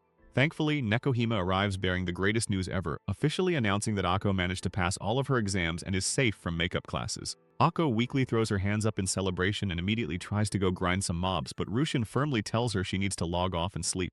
Apricot gives her one last warning to stop skipping school, and Eiko finally says her goodnights before vanishing from the server. Nekoheim logs out to go grade all those exams, leaving Apricot and Schwein stretching and ready to hit the hay themselves. Before they can disconnect, Rusian asks the two girls to stick around for a few extra minutes so he can get some crucial advice. Rushin nervously takes a seat across from Apricot and Schwein at the empty tavern table, desperately trying to gather up his courage for what he's about to say. He takes a deep breath and boldly declares his intention to formally confess his love to Akko, only to be met with an incredibly long deadpan silence from his friends. Rushin awkwardly repeats his grand plan, prompting Apricot to finally explain that they were just stunned because his timing is hilariously late into the relationship. Schwein straight up calls him a moron for dragging his feet, while a blushing Russian explains he wants to lock things down before summer vacation. Apricot teases our boy about craving that youthful summer passion, and Schwein just shakes her head and wishes him good luck. The girls leave the final decision in his hands, but Russian instantly starts sweating over the terrifying possibility of actually getting rejected. Schwein bluntly tells him to just bail if he's that scared, but Apricot quickly steps in to reassure him that Akko would never reject him. Schwein totally agrees, pointing out that there's no way Akko would shoot down her own virtual husband, giving Russian some much-needed confidence. Feeling a bit better, Russian admits he's literally never confessed his love to anyone before and really wants to make sure he does it right. He asks his friends for some real-life girl advice, but Apricot humorously points out that neither of them were exactly popular with the boys. Schwein asks if any girls have ever confessed to him, casually admitting that she's never even had a boyfriend herself. She proudly boasts about rejecting every single confession she's ever gotten, offering tips on how to handle rejection that Russian politely declines. Changing gears, Schwein offers to help brainstorm the absolute perfect way to declare his love, which gets Russian super hyped up. The next day at school, Kyo stands up on stage and delivers a formal speech to the student body to officially close out the first term. Back in the classroom, the students excitedly chatter about their big summer plans now that they are completely free from their academic chains. Akko skips over to grab Hideki for their final club meeting, catching the attention of two male classmates who immediately try to flirt with her. But Akko completely blanks on who they even are, utterly crushing their spirits in seconds, while their buddy quietly prays for their shattered souls. Down in the club room, Kyo kicks off their last official meeting of the term, stating that all in-person club activities are paused for the summer. But then she completely blindsides everyone by announcing an upcoming weekend club camp, which instantly makes Akko's face light up. Akane groans at the thought of a sweaty camp, but Kyo insists that physical fitness is vital for gamers and they'll be spending plenty of time outdoors. Kyo warns them to get ready for some serious training, and Miss Saito cheerfully pops in to announce that she'll be their official chaperone for the trip. Akko practically vibrates with excitement as she tells Hideki they'll definitely need to pack swimsuits for the beach, leaving him completely flustered. As the two of them take a slow walk home together, Hideki nervously glances down at a piece of paper containing all the top-tier confession advice he got from Kyo and Akane. Sitting down on a park bench, he reads Kyo's intense advice telling him to just go for broke and angrily crumbles it up in his fist. He then checks Akane's incredibly simplistic tip to just set a mood and confess, crushing that paper too out of sheer frustration at his friend's useless advice. Desperate for a lifeline, Hideki turns to Akko and straight up asks her what she thinks is the best way to set a romantic mood. Akko smiles sweetly and replies that just spending time with him puts her in the perfect mood, since they are already a happily married couple. Deeply moved by her words and blushing like crazy, Hideki finally steels his nerves and prepares to make his big formal confession. Mustering up every single ounce of courage he possesses, he looks her dead in the eye and asks Akko to be his real-life girlfriend. Akko gives him a warm, loving smile and then instantly rejects him with a super casual no thanks, leaving Hideki completely frozen in pure shock. Later at a restaurant, Hideki weeps hysterically into the table, crying about how Akko completely shattered his heart even though he loved her like crazy. Tired of the whining, Akane decides to just call Akko directly to find out exactly what Hideki actually said to her. Hideki frantically tries to stop her, accusing his friend of ruthlessly teabagging his already defeated corpse. Akko's voice blares through the speakerphone, explaining that going from his literal wife down to a mere girlfriend would be a massive demotion, which she absolutely refuses to accept. Akane and Kyo smugly smile, pointing out to Hideki that his grand confession only failed because of Akko's completely unhinged gaming mindset. Realizing he isn't actually unloved, Hideki bursts into hysterical, manic laughter of mixed relief and disbelief that echoes all the way out into the street. During the mid-episode break, Akko loudly demands to know why Hideki didn't just ask her for relationship advice, but he nervously decides to pass on that offer. Our boy Hideki is fighting for his life against exhaustion after staying up way too late, just as Akane and Kyo walk up to him. As they wait for the rest of the crew, Akane brags that her old wrestling team days are the reason she's so energetic this early in the morning. A few moments later, Akko and Yui finally show up, with Akko still yawning sleepily as she shuffles over to the group. Too tired to stand, Akko just leans her entire body weight against Hideki, earning them a completely unamused glare from Yui. Hideki instantly throws his hands up in defense, swearing he didn't touch her, while Kyo and Yui just watch him squirm. Once everyone is gathered and awake, Kyo happily kicks off the Net Game Club's very first annual summer training camp to get the festivities started. But she immediately drops a bombshell, explaining that the camp is strictly for building physical endurance, meaning absolutely zero internet connection is allowed. The horrifying news hits Akko like a truck, and she instantly realizes she won't be able to log in at all. Later on, Kyo takes the wheel, driving the club along a gorgeous coastal road with Yui riding shotgun. In the back, Akane is already dead to the world, and Akko ends up passing out right on Hideki's shoulder, making him stiffen up. He thinks back to earlier when Akane asked Kyo if the whole no internet rule was just a ploy to help Akko separate fantasy from reality. Kyo had confirmed it, saying they needed to force Akko to unplug so she could finally experience a normal high school girl's youth. She even suggested that hitting Akko with a proper real-world love confession under the perfect conditions might finally snap her out of it. Hearing that, Hideki started imagining all sorts of romantic scenarios, picturing himself pouring his heart out on a beach or under a starry sky. Kyo then playfully patted his shoulder, telling him the rest of the plan was entirely on him. Snapping back to the present, Hideki stares down at the sleeping Akko in the car, feeling a fresh wave of determination and a whole lot of nervousness about actually pulling this confession off. His romantic resolve is quickly tested when Akko starts heavily drooling right onto his shirt, making him sweat bullets as he tries not to wake her. The car finishes winding along the cliffside road and finally pulls up to a massive, insanely luxurious beachside villa. Yui is completely blown away by the sheer size of the place, while Hideki has to remind her not to interrogate Kyo about her crazy wealth. Akane asks if they need to start cleaning or setting up the futons, but Kyo casually mentions that her hired caretakers have already handled all the boring stuff. This actually ticks Yui off, and she starts arguing that suffering through chores and cleaning together is an essential part of any club camp to build character. A little while later, Hideki is chilling on the private beach under an umbrella, taking in the beautiful view.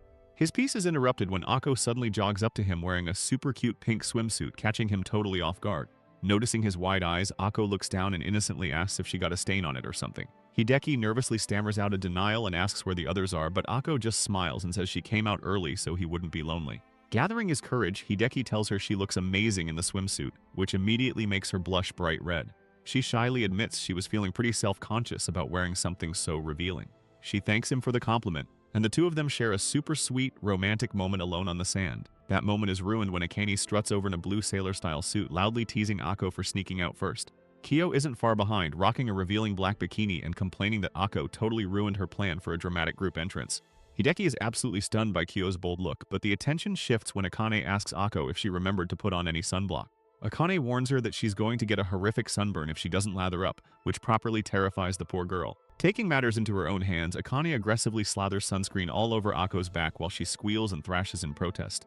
Hideki and Kyo just watch the chaotic scene unfold, with Kyo casually commenting on how incredibly soft Akko's skin looked. Kyo then notices Hideki is unprotected and playfully offers to rub some lotion on him, which he nervously tries to decline. But Akane and Akko eagerly join in, fighting over who gets to apply it until they completely spill the bottle all over him. The three girls enthusiastically massage the sunscreen into his skin, completely overwhelming the poor guy. By the end of it, Hideki is coated in a thick layer of white lotion, lying face down in the sand and feeling utterly defiled. The girls just stand over his broken body, with Akane pointing out he should be thanking them for the free service. Yui finally arrives in her own swimsuit, enthusiastically blowing a whistle to rally the troops for some classic beach activities. But instead of joining them, the teacher immediately plops down on a lounge chair to relax under an umbrella. Out in the water, Hideki is just floating peacefully on his back, enjoying the quiet isolation. Akko drifts nearby on a donut tube, while Akane is off snorkeling by herself and staring down a random pufferfish. Meanwhile, Kyo is swimming graceful laps through the ocean, thoroughly enjoying her expensive private beach. Eventually, the club regroups on the shore, all of them talking about how much fun they had doing their own solo activities. Yui confronts them, looking incredibly disappointed that they didn't actually play together like a normal club is supposed to. Hideki tries to justify it with pure gamer logic, explaining that players always split up to explore a new map first. He pictures the club exploring a dungeon, immediately ditching each other the second they walk through the door.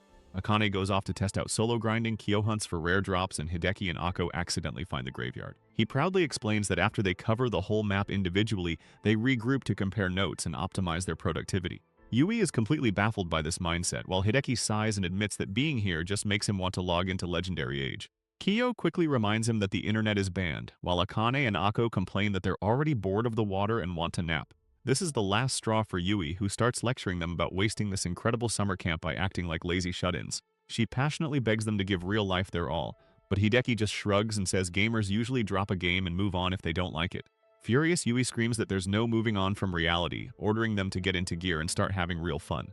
Forced into action, the group starts playing beach volleyball, with Akane diving for saves and Kyo spiking the ball. Later, Hideki gets buried up to his neck in the sand, watching helplessly as the girls prep for a game of watermelon splitting.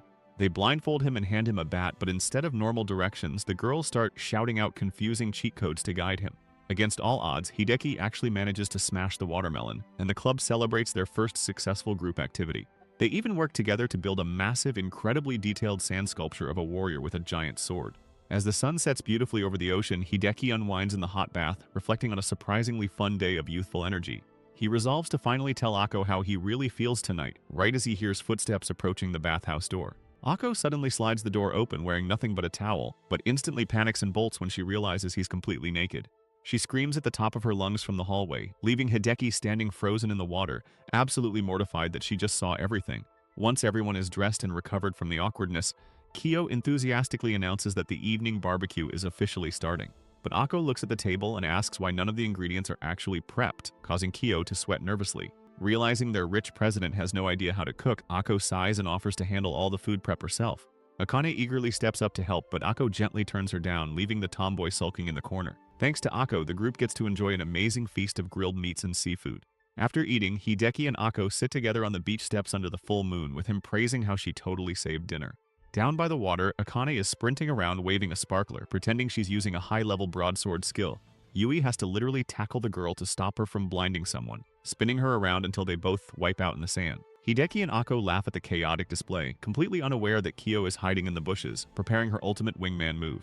Kyo whips out a blowtorch and lights a massive fuse, triggering a surprise fireworks show right on the beach. Hideki and Akko look up in awe, watching the beautiful explosions light up the night sky together. Overwhelmed by the magic of the moment, Akko actually starts crying tears of joy, admitting that the entire day has been absolutely perfect. She talks about how incredibly lucky she feels to be here, but confesses she's also a little sad knowing this perfect day has to end. She turns to Hideki and thanks him, saying she never would have experienced any of this without him, and he softly replies that he feels the exact same way. Akko gives him a radiant smile, and Hideki realizes this is the absolute perfect moment to finally make his confession. Gathering every ounce of courage he has, Hideki looks her in the eyes and confesses his love to her under the fireworks. Akko's face lights up and she happily accepts, telling him she loves him too as the fireworks hit their grand finale. But then she jumps up and cheerfully declares that this proves they're the greatest married couple ever, completely shattering the romantic mood. Back in his room, Hideki violently laments his utter failure to make Akko distinguish between their game marriage and a real-life relationship. He realizes that in Akko's twisted gamer logic, being a husband is a max-level title, so asking her to be his girlfriend just sounds like a massive demotion. Yui pops in to announce Lights Out, officially putting an end to his failed romance quest for the night. The next morning, the club packs up their things, and Kyo promises to take them somewhere even better to make up for it. She drives them straight to the Grand Hotel Flores, which just so happens to be hosting a massive official collaboration event for Legendary Age. Akko is absolutely thrilled to see giant plushies of the game's monsters in the lobby, immediately diving face first into one. Hideki playfully asks Akane if she wants to hug one too, but she angrily tells him to shut up. Yui finishes checking them in at the front desk and hands out their room keys, along with some special event tokens. Kyo explains that the tokens are premium passes that let them log into a special event-exclusive map in the game. Hideki doesn't waste a second, sitting down at a lobby terminal and furiously typing in his login details. Akko tries to peek over his shoulder to see his password, but he quickly blocks her view, reminding her about basic account security. Thanks to her distraction, his login fails and he snaps at her for making him mess up his typing. He focuses up, successfully logs into his account, and accesses the glowing event portal. In the game, his knight character Rusian spawns into a perfect digital replica of the hotel lobby, where he meets up with the rest of the guild. An NPC guide approaches them, explaining that participating in the hotel's real-world activities will grant them exclusive rare items in the game. Later in the hotel restaurant, Akko notices that ordering specific dishes off the menu actually unlocks matching consumable items for her character. Hideki stares at the menu, struggling to fight the intense temptation to order a massive steak just for the strength buff. Akane reads the fine print on the event card and realizes that buying stuff from the gift shop also yields powerful item bonuses. Cut to the group hauling massive bags of merchandise, with Akane frantically defending her ridiculous spending spree. Yui questions if this is really teaching them anything about budgeting, so Kyo suggests they split up and head to their rooms. Kyo reveals that she specifically booked rooms equipped with high-end gaming computers so they can immediately log in and unlock their new gear. Back in the game, Akko tells Rusian that the others already ran off to test out all the new equipment they just bought. With everyone else gone, Akko shyly asks Hideki if he wants to come hang out in her hotel room. Hideki agrees but ends up sitting nervously on the bed, suddenly realizing she meant her actual real-world hotel room. Akko sits dangerously close to him, expressing how excited she is that they finally get to be completely alone in a fancy hotel. Sweating bullets, Hideki tries to keep his composure and stammers out a question about what she wanted to talk about. Akko just smiles and suggests they engage in some intimate couples chat, leaving our boy completely flustered and out of his depth. Later on, Akane complains about having to wear swimsuits just because it's summer, but Hideki quickly roasts her by pointing out her modest suit didn't show off much anyway, earning him a swift and angry reaction. Back in his room, our boy Hideki is logged into Legendary Age as Rusian, hanging out in a virtual hotel room with another female player. Suddenly, his connection drops completely, and he lets out a heavy sigh, just praying the disconnect didn't happen right in the middle of a battle. Making matters worse, he accidentally knocks a coffee can all over his desk and floor, sending him scrambling for a towel. After wiping up the spilled coffee from the floor, Hideki finally settles back into his gaming chair. He tries to log back into his account to see the damage, but the system immediately rejects his password as incorrect. Thinking it was just a typo, he carefully types it in again, but gets hit with another error, making him sweat. A dark thought crosses his mind as he remembers a recent warning about a wave of account hackings hitting legendary age players. Full-blown panic sets in as he realizes his account might be compromised, and his desperate third attempt to log in is flat-out denied. Hideki stares at the monitor in horror as the guild menu shows the hacker is currently logged in and playing his character. Sprinting up the stairs, Hideki races down the hallway of their real-world resort hotel. He frantically pounds on Ako's door, screaming that the guy she is chatting with online is a total imposter. Ako cracks the door open and her face instantly lights up with massive relief the second she sees her actual husband standing there. She throws her arms around Hideki, burying her face in his chest and sobbing tears of pure joy. Once Ako calms down and takes a seat on her bed, Hideki steps up to her laptop to check exactly what the hacker said. He scrolls through her private messages with his stolen character, and his jaw drops in absolute disgust at what he reads. A flashback to the game shows Ako sitting on a virtual bed right next to the guy piloting Hideki's stolen knight. The fake Russian suggests they have an intimate little couple's chat, which gets Ako totally excited to spend quality time together. She happily starts reminiscing about their beautiful in-game wedding, but the imposter completely ruins the mood by dropping a super crude comment. Ako tilts her head in confusion at the weird vibe, while the fake husband creepily suggests they get the real party started. The hacker's avatar suddenly grabs Ako by the shoulder, leaving her completely stunned by this sudden aggressive behavior. Taking things way too far, the fake Russian straight up demands that she send him a sexy picture of herself in real life. Horrified by the request, Ako immediately tells him to back off, knowing for a fact her real husband would never act like such a creep. The imposter desperately tries to insist that he really is Russian, but Ako completely rejects his lies and refuses to listen. Back in the real world, Hideki finishes reading the terrifying chat log and realizes just how close Ako came to being exploited. Ako tearfully apologizes for the whole mess, but Hideki quickly reassures her that she didn't do a single thing wrong.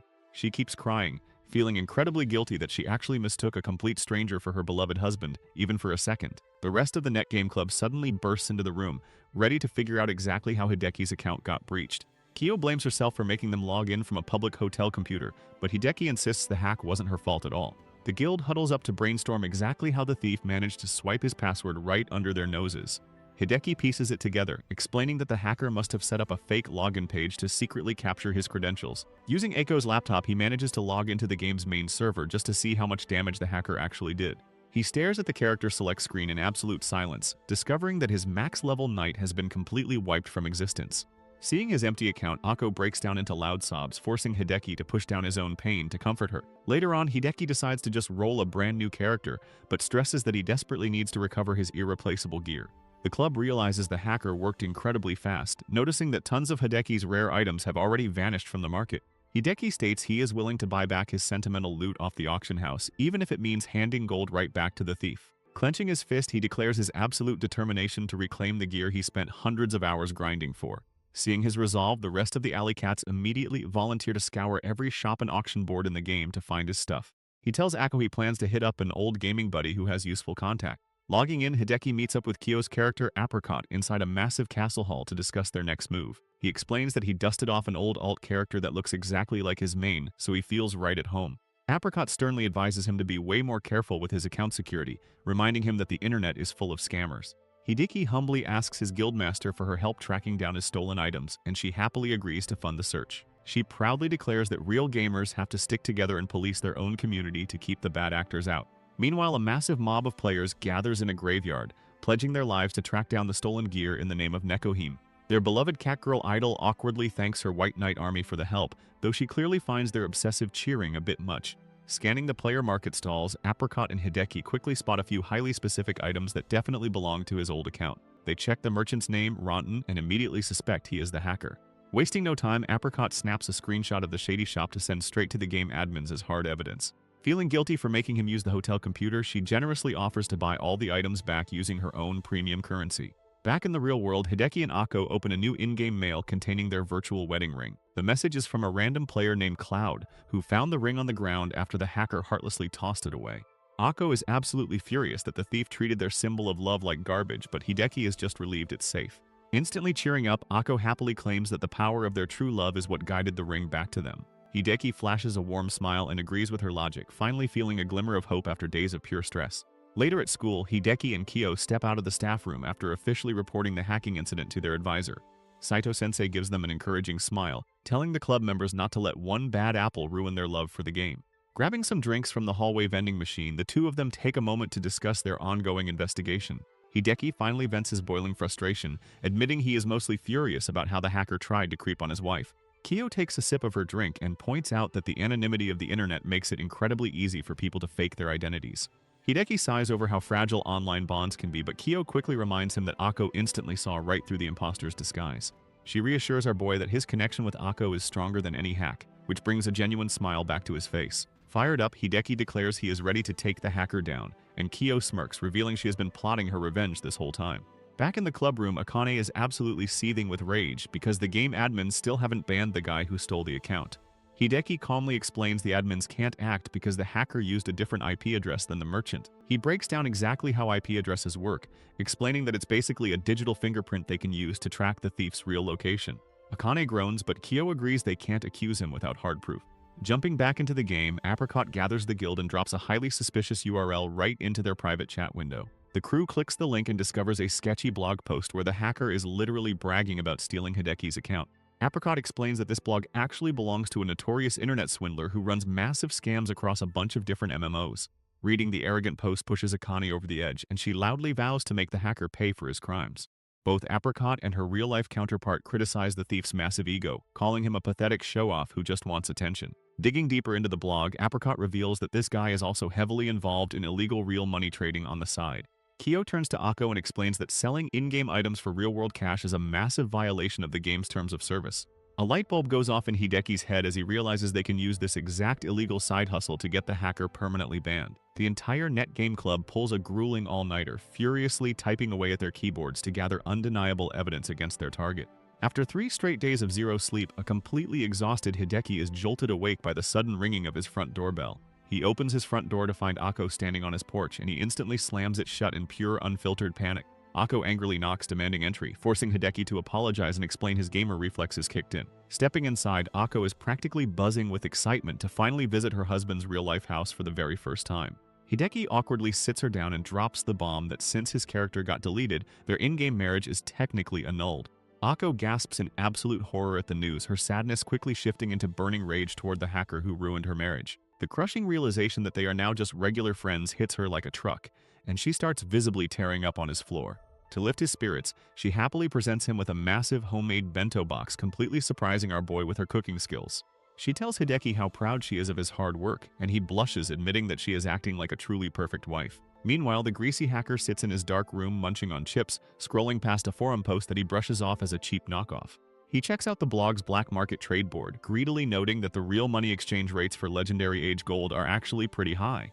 Back in the school computer lab, Kyo asks if the trap is set, and Hideki gives her a confident nod as they launch their master plan. Hideki logs into the game and immediately tracks down the hacker's alternate character, Shoko, who is standing by for their illegal trade. Kyo gives the signal to initiate Phase 2, and Hideki confidently opens up the trade window with the unsuspecting thief. They purposefully stall the transaction, leaving the trade window open as they wait for the game admins to finally respond to their report.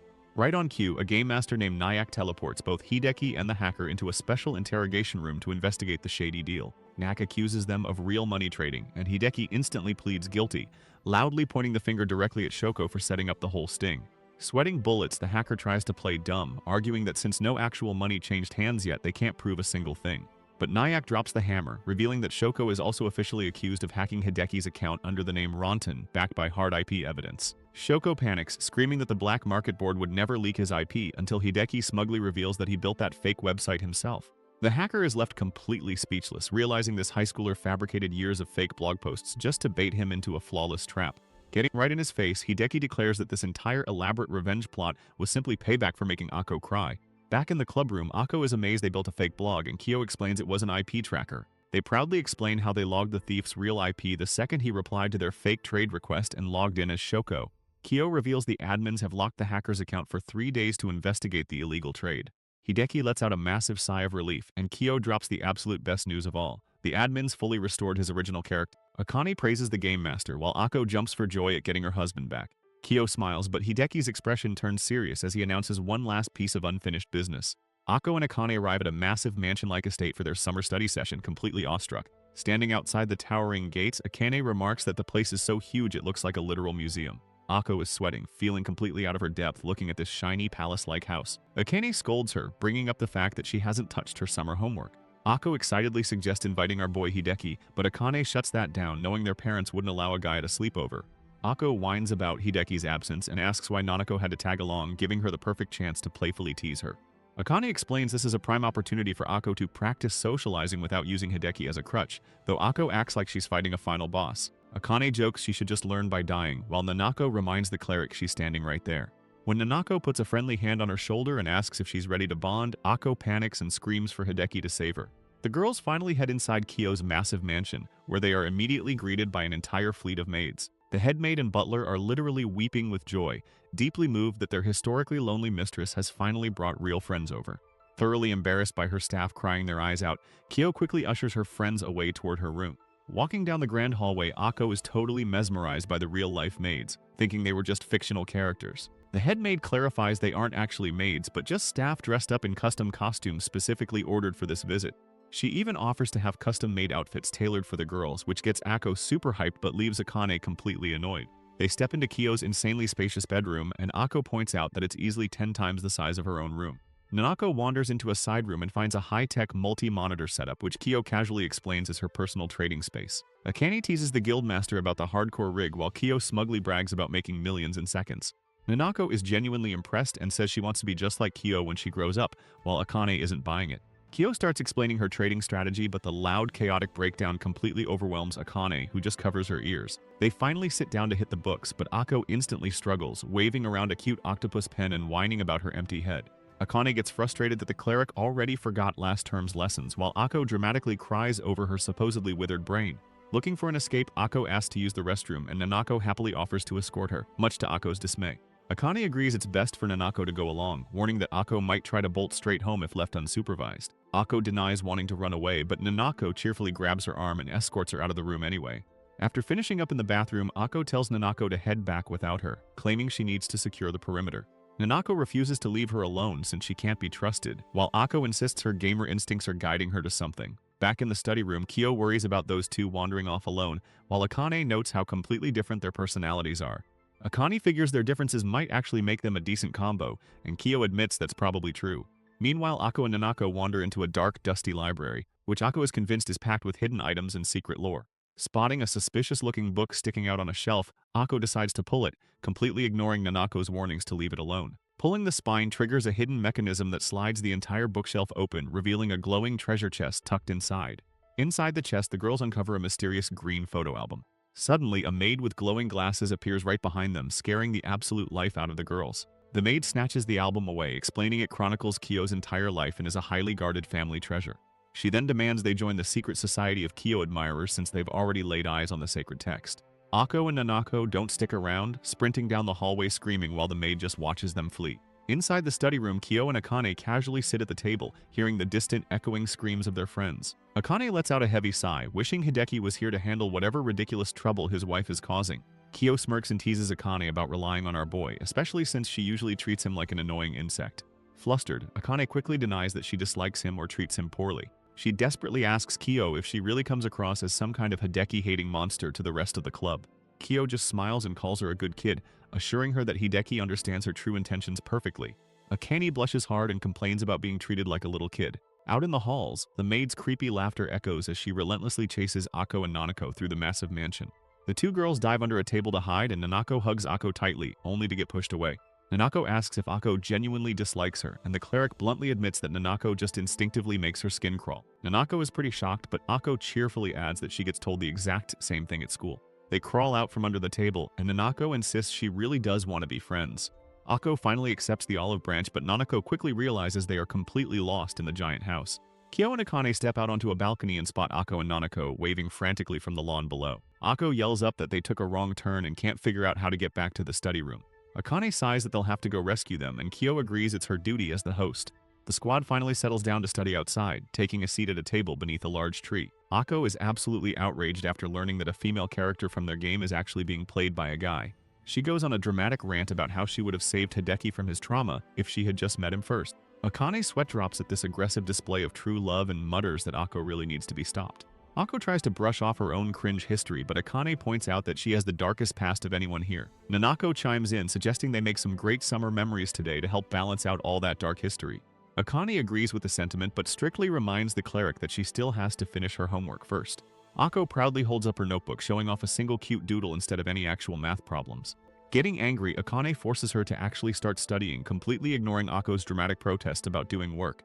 Later on, the girls sit down for an incredibly formal dinner in the mansion, with a maid standing by to serve them. Nanako politely asks if it's really okay to start eating without Kyo's parents, and the president assures her it's fine. Akane is visibly sweating, struggling with the intense formal dining etiquette which Kyo immediately points out. Being mischievous, Ako suggests that Akane use the small finger bowl of water to make a toast. Playing along, Kyo raises her finger bowl in a toast to their merry band, and a reluctant Akane joins in. Nanako bursts out laughing and explains that those are for washing hands, not drinking, exposing Ako's little prank. Ako smugly admits she studied up on high-class dining etiquette so she'd be ready when Hideki takes her on a fancy date, annoying Akane. With dinner finished, Kyo announces it's time to hit the hot bath and get cleaned up for their pajama party. The girls joke about Hideki's reaction, with Ako boldly suggesting there'd be a lot more soapy hands involved. Stepping into Kyo's massive indoor bath, Akane is blown away, finding it way too huge for a private home. Kyo argues that a tiny bath in such a massive house would ruin the feng shui, though Akane isn't convinced. Both Nanako and Ako hesitate at the edge of the water, feeling super self-conscious about stripping down and sharing a tub. Ignoring her protests, Nanako playfully drags Ako into the water, even as she whines about wanting her first shared bath to be with Hideki. Ako explains she was saving this milestone for her husband, but Akane bluntly reminds her they already shared a bath at summer camp. Realizing her special first time is gone forever, Ako dramatically cries out, while Kyo hilariously pins the blame on our boy. Eventually, the girls settle in and relax in the warm water, just soaking up the peaceful, luxurious atmosphere together.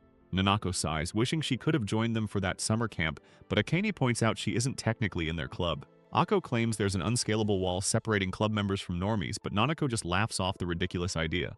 Looking around, Akane suddenly gets super self-conscious about her petite frame compared to the other girls' curves. She rants about how unfair their physical differences are at the same age, while Ako hilariously assumes Akane just customized her real-life avatar poorly.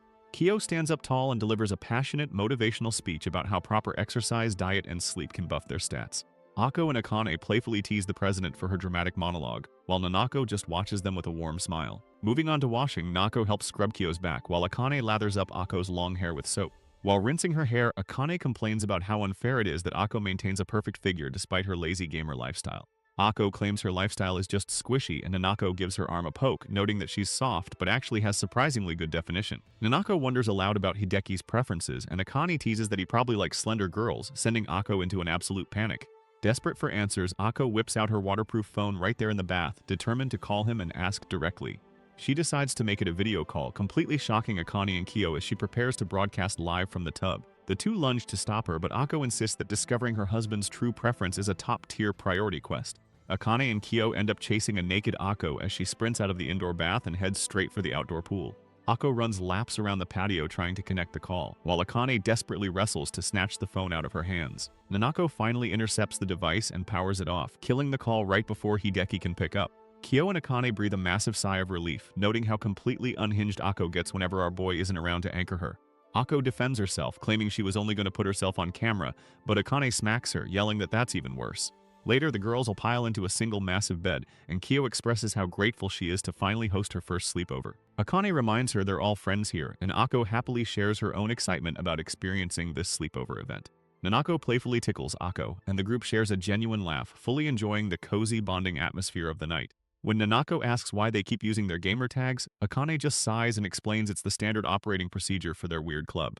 Ako mentions she'd still rather be sharing a bed with Hideki, prompting Akane to tease her about her obsessive fake marriage. Nanako genuinely asks Ako how she defines her relationship with him, pointing out how much she blurs the line between the game and reality. Ako pauses, unsure how to answer, while Akane quickly warns Nanako that she just triggered a very dangerous conversation. Kyo chimes in, explaining that trying to understand Ako's romantic logic is terrifying, comparing it to staring directly into the abyss. Undeterred, Ako sits up and prepares to explain her mindset by laying out a completely hypothetical scenario for them. She presents a situation where Akane and Nanako get married in a grand, beautiful cathedral.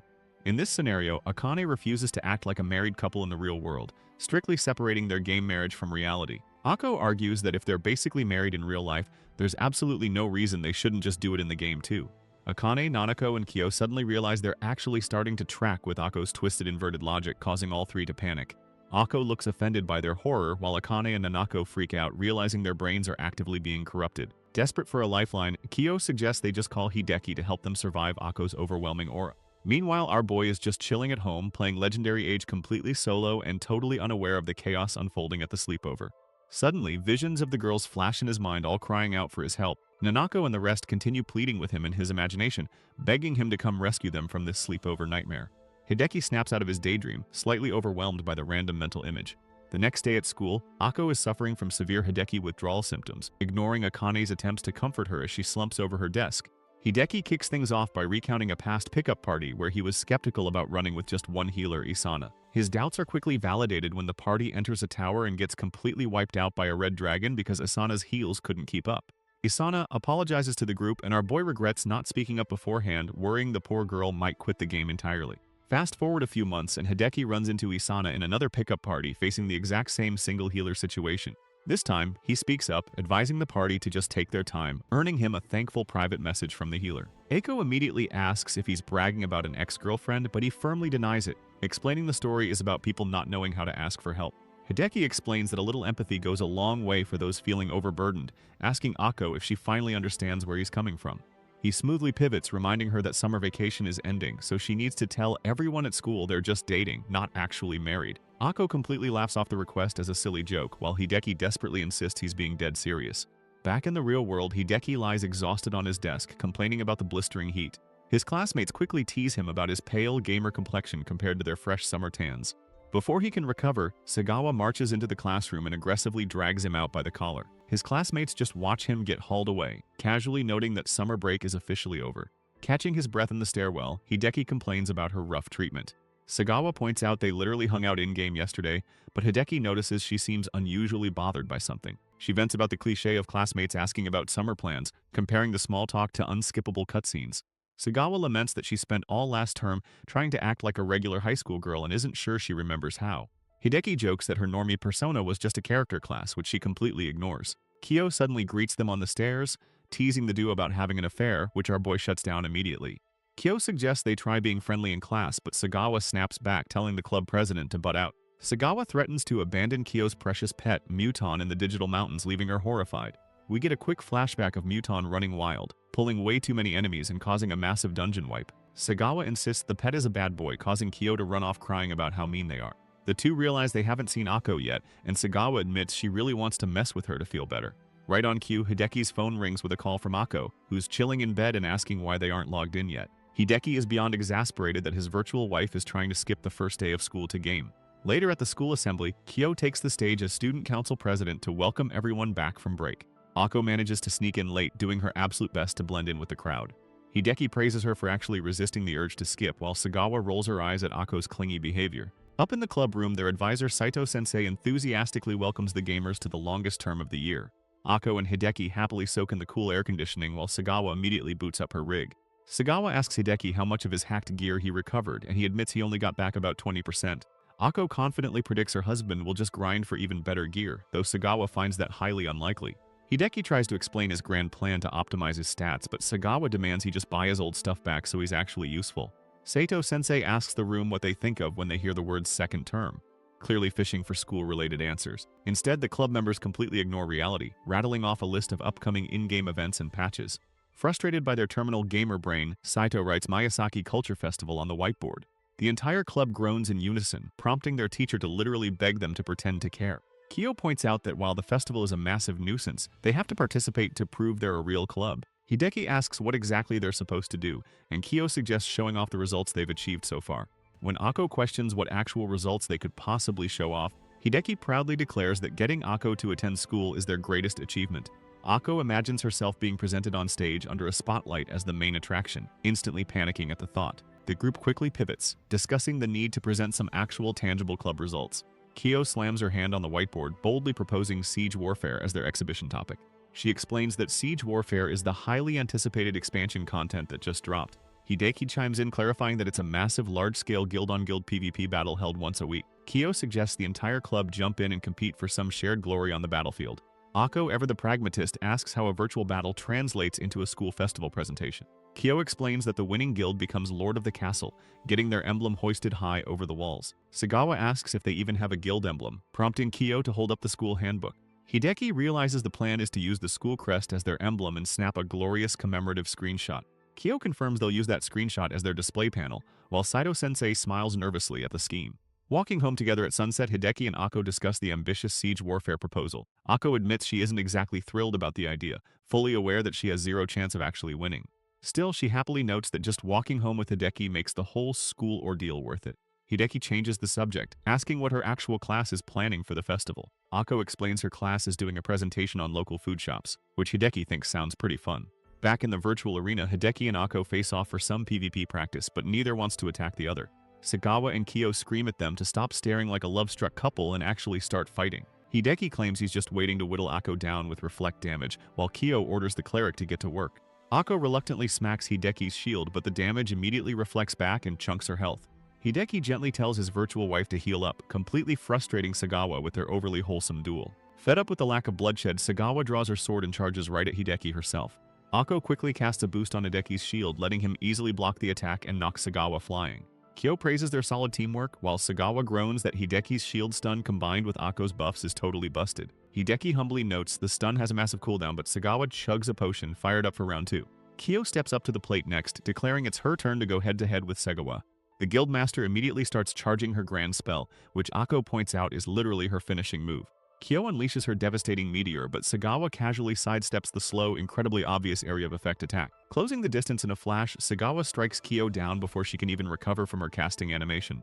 Kyo hits the floor instantly, lying there in utter disbelief while Akko rushes over to revive her. Freshly resurrected, Kyo tries her luck against Hideki, but he swiftly stuns her and sends her right back to the dirt. Up again, Kyo targets Akko with her meteor, but Hideki calmly tells his wife to just stand her ground and cast. Akko fires off a quick spell that easily interrupts Kyo's cast, defeating the guildmaster for a third time. Kyo lies on the ground completely baffled as to how her massive attack and defense stats failed against literally everyone. Hideki breaks it down, explaining Sagawa is a melee ace, while his tank build is specifically designed to interrupt spells. He adds that Akko's balanced stats make her surprisingly viable, whereas Kyo's pure magic build is absolutely terrible for one-on-one duels. Kyo stubbornly argues that mages can dominate PvP, but Hideki points out that requires highly specialized gear and tactics. Kyo demands he admit their ragtag group is doomed, realizing with horror that she has to completely rebuild her character. Later in the club room, Sagawa admits her hardcore PvP friends easily wiped the floor with her during their own spars. Hideki notes his gear still isn't up to par, confirming with Akko that they only have 3 more siege battles left to practice. Trying to be realistic, Hideki suggests a simple net game discussion panel for the festival, but the girls instantly shoot it down. Akko says she's perfectly happy just playing games in the club room with him, but Hideki insists they should at least try. Kyo rallies the troops, declaring they need to give it their all and prep their gear for the next siege warfare.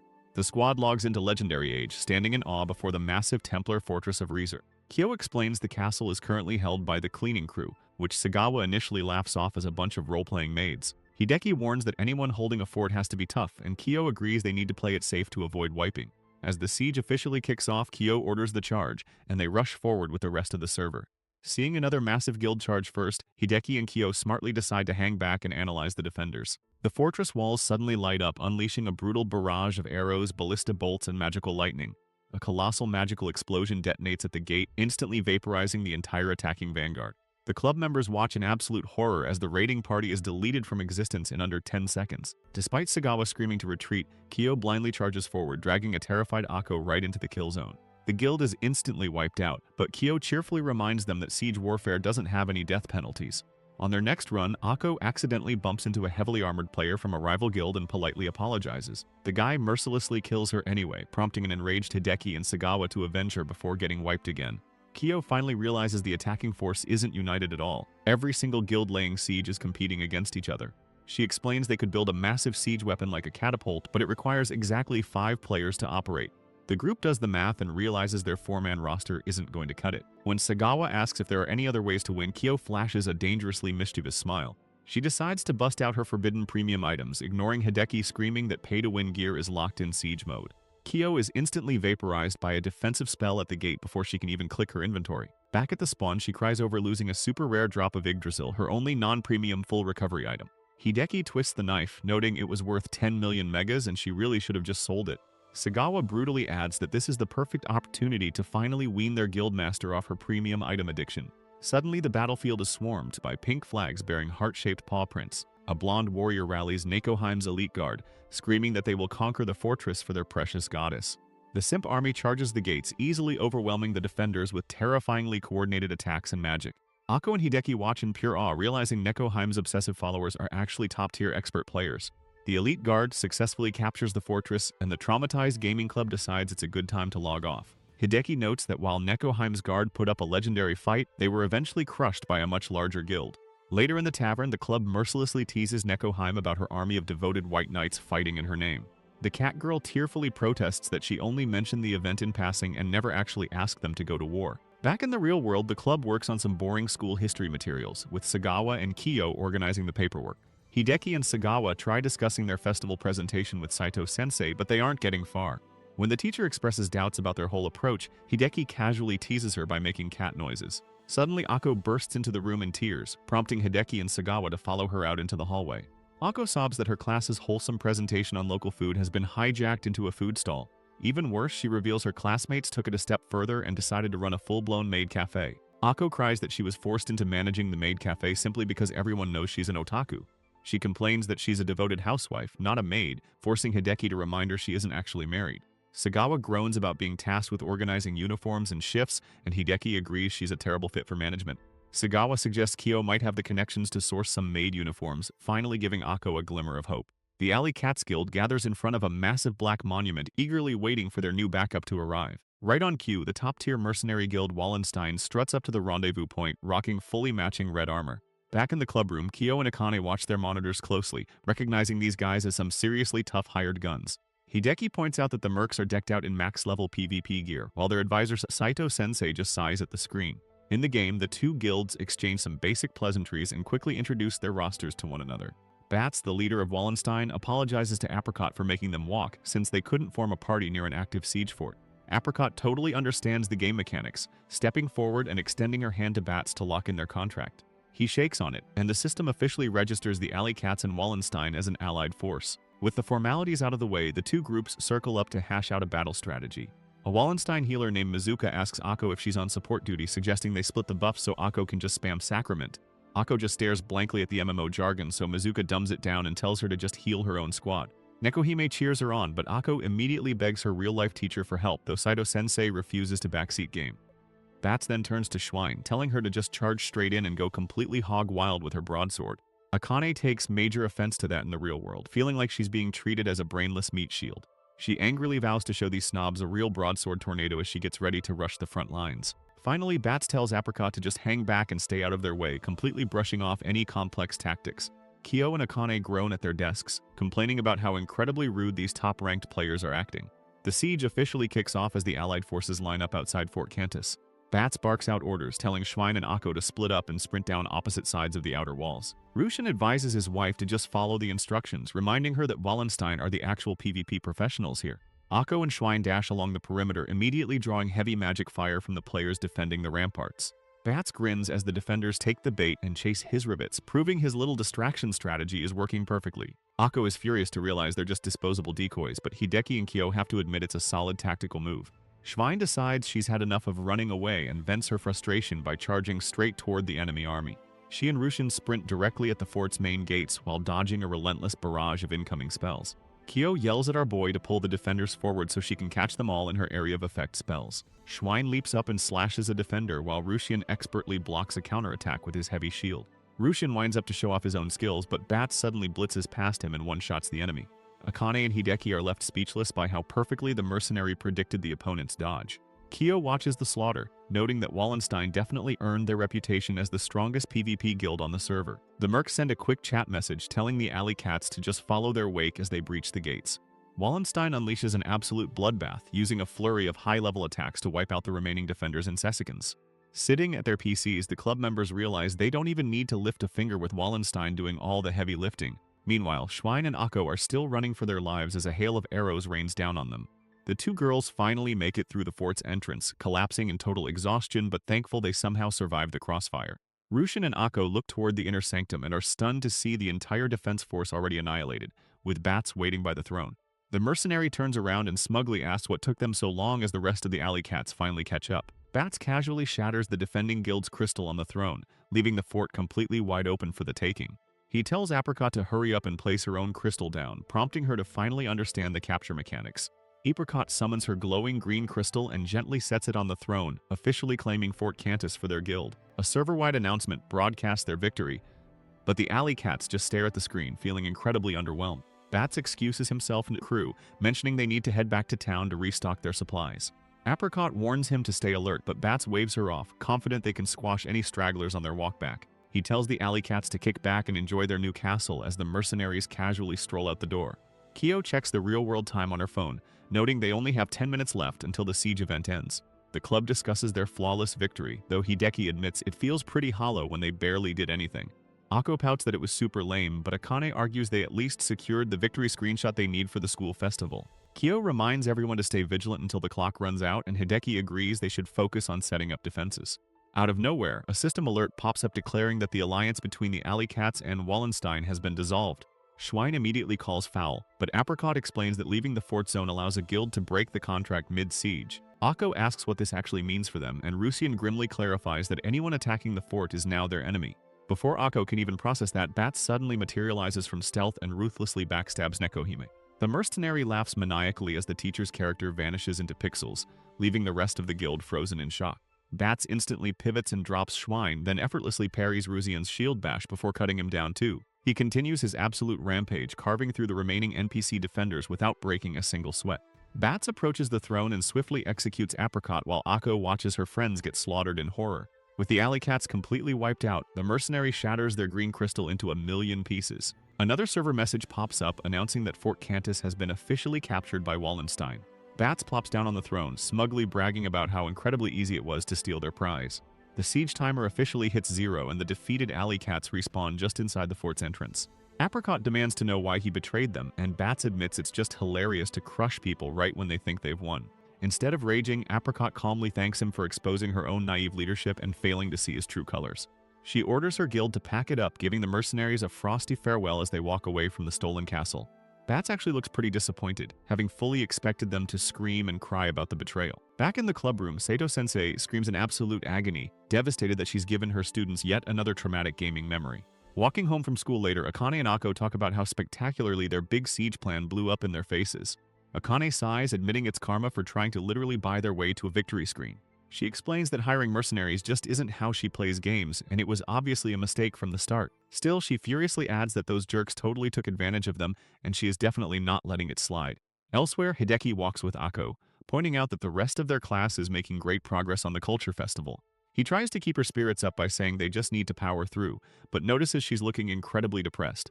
Akko stops in her tracks and quietly apologizes to him from behind. Hideki turns around, completely confused, and assures her she didn't do anything wrong and has absolutely zero reason to be sorry. Akko clutches her chest, explaining that there's this awful, crushing sense of regret burning a hole right through her heart.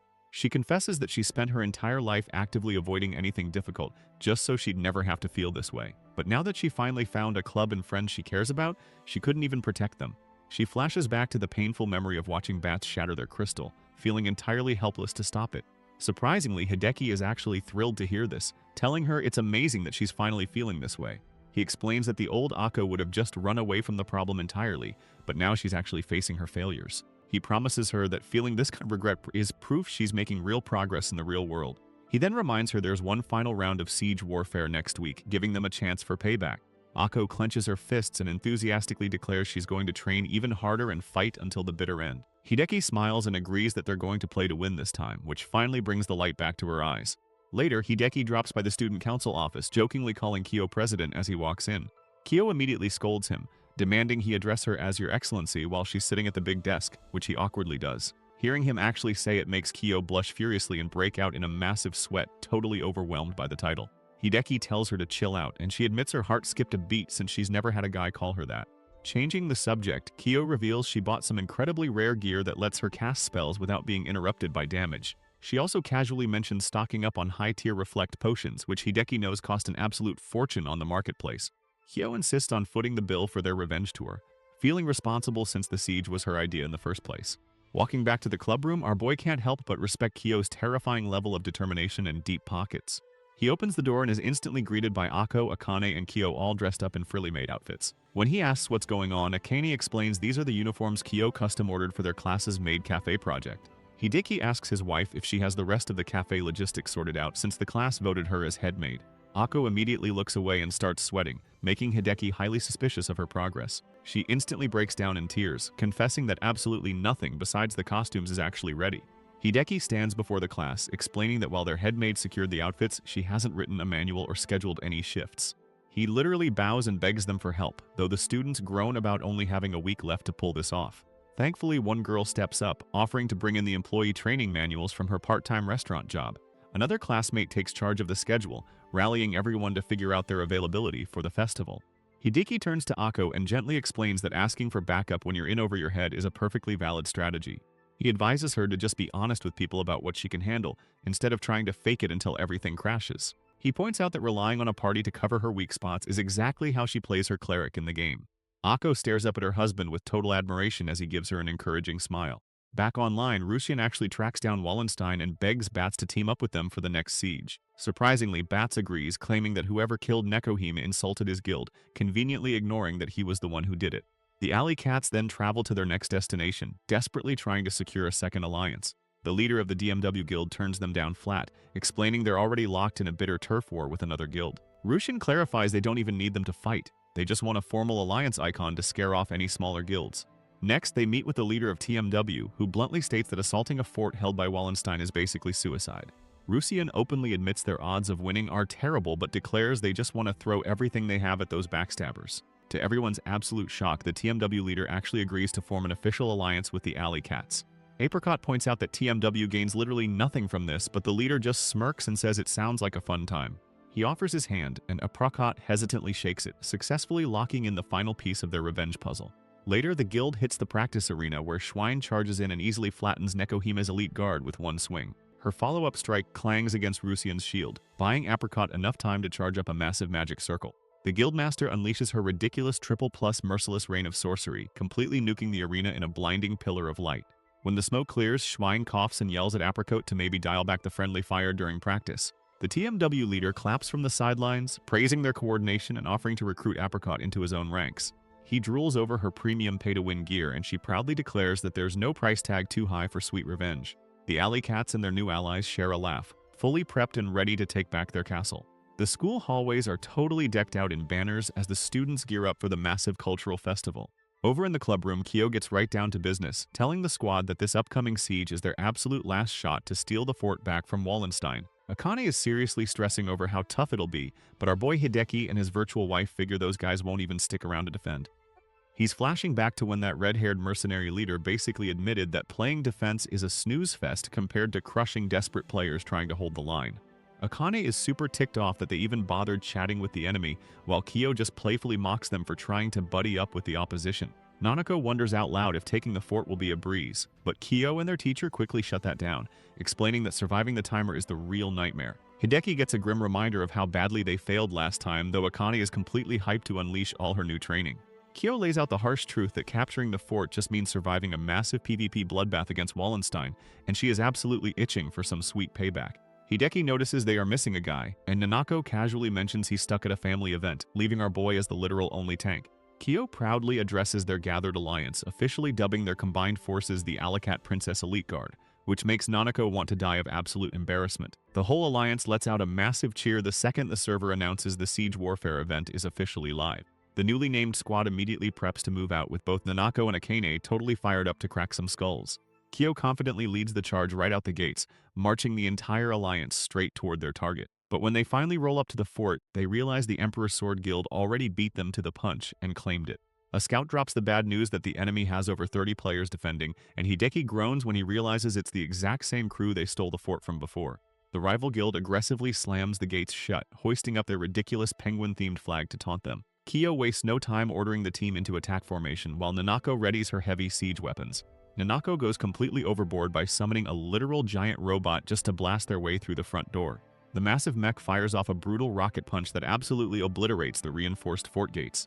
With the entrance wide open, Kyo orders a full-scale charge, sending the alliance crashing straight into the enemy forces waiting inside. The battle turns into an absolute meat grinder in the courtyard as the club struggles to punch through the enemy's heavy defensive line.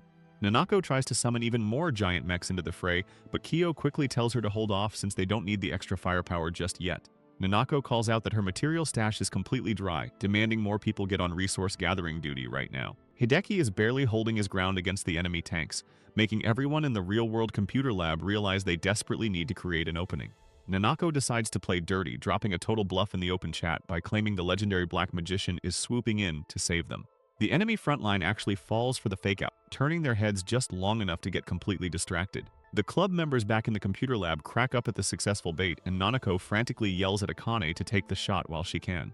The defending guild finally realizes it's a joke, but Akane has already used the distraction to slip right behind their vanguard. She unleashes a massive, high-damage spinning attack that instantly shreds the entire enemy defensive line to pieces. Akane totally gloats about her flawless execution on screen, while Nanako showers her with praise back in the real world. Hideki is blown away that Nanako knew exactly how to play them, though Akko starts stressing that the enemy might pull the exact same dirty trick later. Kyo immediately orders the alliance to capitalize on the chaos and push straight into the fort's throne room. The squad steamrolls the last few stragglers guarding the halls and finally breaches the throne room, clearing the way for Kyo to step up. She proudly slams their crystal down onto the throne, officially claiming the entire fort for the alley cats. The club takes a split second to celebrate the milestone, but Kyo quickly barks at them to stay frosty since the real defense phase starts now. Hideki checks the real-world clock on his phone, realizing they have to hold this position for 20 agonizing minutes against the incoming horde. He and Akane brace themselves at the choke point, knowing they just have to survive the timer to actually win this event. Instead of waiting around, Kyo completely flips the script by ordering all their forces to charge out and meet the attackers head-on. The alliance violently collides with the fresh wave of enemies, kicking off a massive, chaotic brawl right outside the walls. Kyo casually strolls up to the absolute front line as a squishy mage, making Hideki panic and ask what the heck she's thinking. She tells his in-game wife to keep her eyes glued to her, leaving Akko totally confused about what to watch for.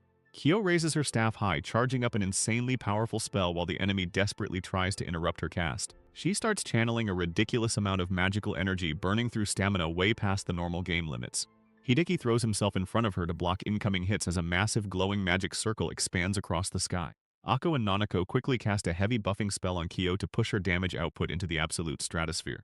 A gigantic meteor rips through the clouds and slams directly into the enemy forces, setting off a blinding explosion. When the smoke finally clears, the entire attacking wave is wiped out, and Kyo laughs maniacally about the beauty of maxed out attack stats. The rest of the club is completely hyped over the insane nuke, making sure to praise Akko for perfectly timing her damage buff. Akko just beams at the compliments, completely soaking up her rare moment of glory while the rest of the room smiles at her. Hideki checks the timer and points out they still have 10 minutes left on the clock, meaning the real nightmare is just about to start. Right on cue, a scout posted up on the fort wall starts screaming about a new group of players rushing their position. The scout frantically reports that it's only 5 players, but everyone's blood runs cold when he identifies them as the elite Wallenstein Guild. The top-tier mercenaries casually stroll up to the battlefield, with their red-haired leader flashing a cocky smirk at the defenders. Bats and his terrifyingly overpowered squad line up right outside the gates, gearing up to launch their final brutal assault on the fort. Kyo screams from the battlements, rallying her defenders and swearing they are going to hold this castle until the absolute last man falls. She quickly orders Hideki and his squad to fall back and lock down the second defensive line. Then she commands Akane's crew to hold the inner courtyard, setting them up as the welcoming committee for anyone who breaks through. Wallenstein initiates the charge, and Kyo immediately screams for her archers and mages to rain fire down from the walls. She and the rest of the magic casters throw up heavy defensive barriers to try and blunt the incoming rush. But Wallenstein's vanguard just violently crashes into the defenders, tearing through their front line like absolute wet tissue paper. Bats unleashes a massive, sweeping sword slash that instantly deletes several defending players from the server in one hit. Seeing the outer gates completely breached, Kyo frantically yells for Akane's squad to step up and engage the intruders. Akane fearlessly leads her team straight into the meat grinder, totally determined to halt Wallenstein's advance right there. But her squad gets absolutely dismantled in seconds by the mercenaries' insane coordination and raw stats. Akane tries to land a desperate hit on Bats, but he casually swats her attack away and instantly strikes her down. Just as Hideki starts to panic, Akane pops an insanely rare high-cost elixir to instantly revive herself with full health and mana. Back in the computer lab, Hideki's jaw drops at her casually burning such an expensive item, but she is way too angry to care about the cost. She leaps right back into the fight, catching the mercenaries completely off guard with a devastating spin attack. But Bats barely even flinches, instantly countering her move and ruthlessly cutting her down a second time to end her rampage. Akane groans in frustration back at her desk, though Kyo quickly praises her for buying them precious time and being the absolute MVP. Bats and his surviving squad casually stroll toward the throne room, completely confident that they have more than enough time to steal the crystal. Suddenly, Nako pops out and uses her adorable beginner avatar to bait the mercenaries into blowing their highest damage cooldown skills on her. With their skills on cooldown, their teacher leads a brutal surprise attack from the flank, catching the stunned elites totally off guard. Nanako mercilessly mocks Bats for falling for such a basic bait and switch, while the defenders violently press their sudden advantage. The coordinated ambush actually works, taking down a couple of Wallenstein members and leaving only 3 of them standing. One of their mages tries to cast a desperation spell, but the defenders instantly interrupt the cast and send him to the respawn screen. Bats finally snaps and retaliates, swiftly taking down their teacher with a single combo to violently swing the momentum back to his side. The last 2 generic defenders furiously charge him, but he just casually parries their strikes and executes them both without breaking a sweat. Seeing Bats about to push forward, Hideki steps up and aggressively locks down Wallenstein's tank, Toru, to keep him out of the main fight. Our boy is barely surviving the heavy hits, realizing that landing a perfect stun is literally their only chance to stop this monster. In the real world, Akane is screaming at Hideki to hurry up, while Kyo calmly promises them she still has one last trick up her sleeve. Bats confidently steps into the inner sanctum, fully expecting to easily swat aside whoever is left guarding the crystal. Kyo is just chilling right in front of the throne, smugly taunting the mercenary leader about how long it took him to get there. Bats gets annoyed and instantly dashes forward, landing a brutal slash on Kyo that somehow doesn't kill her squishy mage. Hideki is completely baffled that she survived the hit until he looks over and sees the real-life Kyo aggressively mashing a healing hotkey. Akane is absolutely amazed by the cheesy exploit, hyping Kyo up to just keep spamming that button to stall out the clock. Bats mercilessly combos Kyo over and over, but her rapid-fire healing keeps her health bar from hitting 0, forcing him to yell for his tank to stun her. Hideki barely manages to block Toru's shield bash, but the enemy tank still manages to warn his boss that a stun is coming his way. Kyo stubbornly refuses to back down, so Bat starts charging up an absolutely devastating, unblockable strike to shatter her defense entirely. Out of nowhere, Akko dives directly into the line of fire, totally sacrificing her own character to absorb the fatal blow meant for Kyo.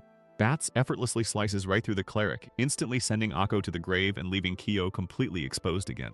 The whole club cheers for Akko's flawless meat shield timing, even as she whines about having to stare at a game over screen. Hideki throws himself right back into the meat grinder to keep Toru busy, while Bats relentlessly continues his brutal assault on their guildmaster.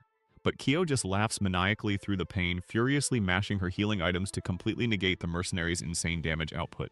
The timer ticks down to the absolute final seconds of the siege, with Bats desperately trying to land a finishing blow. The clock finally hits 0, ending the event right as Kyo proudly declares that the alley cats have successfully defended their turf. A massive server-wide announcement flashes across the screen, officially crowning their little guild as the victors of the siege event. The system formally hands over the keys, officially instating the alley cats as the brand new lords of Fort Cantor.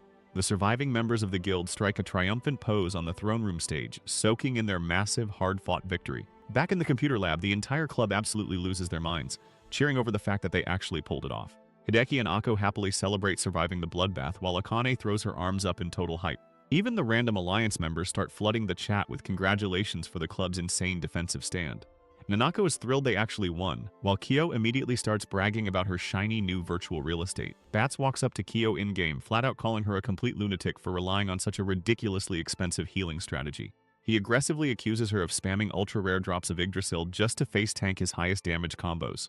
Kyo doesn't even try to deny it, casually admitting she burned through nearly 500 of the legendary items during that one fight. Bats points out the painful math, noting that the sheer cost of those potions completely dwarfs whatever reward they get for holding the castle. Hideki completely agrees with the enemy, demanding to know how their guildmaster even hoarded that much in-game currency in the first place. Kyo casually brushes it off, claiming she just liquidated a bunch of random junk sitting around in her inventory. Hideki isn't buying that excuse for a second, pointing out that no amount of normal mob drops would ever cover a bill that massive. Kyo finally cracks and admits she sold off a massive stash of ultra-rare mystery boxes and exclusive premium cash shop items. Hideki and Akane immediately realize she just dropped a mountain of real-world cash to fund her absurd strategy. Hideki straight up accuses her of illegal real money trading, but she smugly insists she technically didn't break the game's terms of service. Bats demands to know how much real money she burned, and Kyo vaguely claims she bought the whole stash for just 1 coin. The mercenary leader calls her bluff, but Kyo completely stands her ground and insists it's the truth. She goes on to declare that she'd gladly burn millions of dollars if it meant securing a victory for her friends. Bats just bursts out laughing, calling her reckless spending a completely terrible waste of cash. But Kyo just smirks, proudly claiming that this was only the second most beneficial financial transaction she's ever made. Bats actually respects the sheer insanity of her dedication, admitting he totally digs her crazy attitude before calling it a day.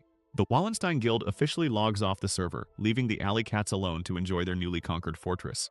Hideki sighs at Kyo's terrifying ability to attract total weirdos, which she completely refuses to take as a compliment. Akane just mercilessly teases their guildmaster for being an absolute whale with 0 impulse control. Still curious, Hideki asks Kyo what her absolute best financial transaction was if buying a virtual castle was only number 2.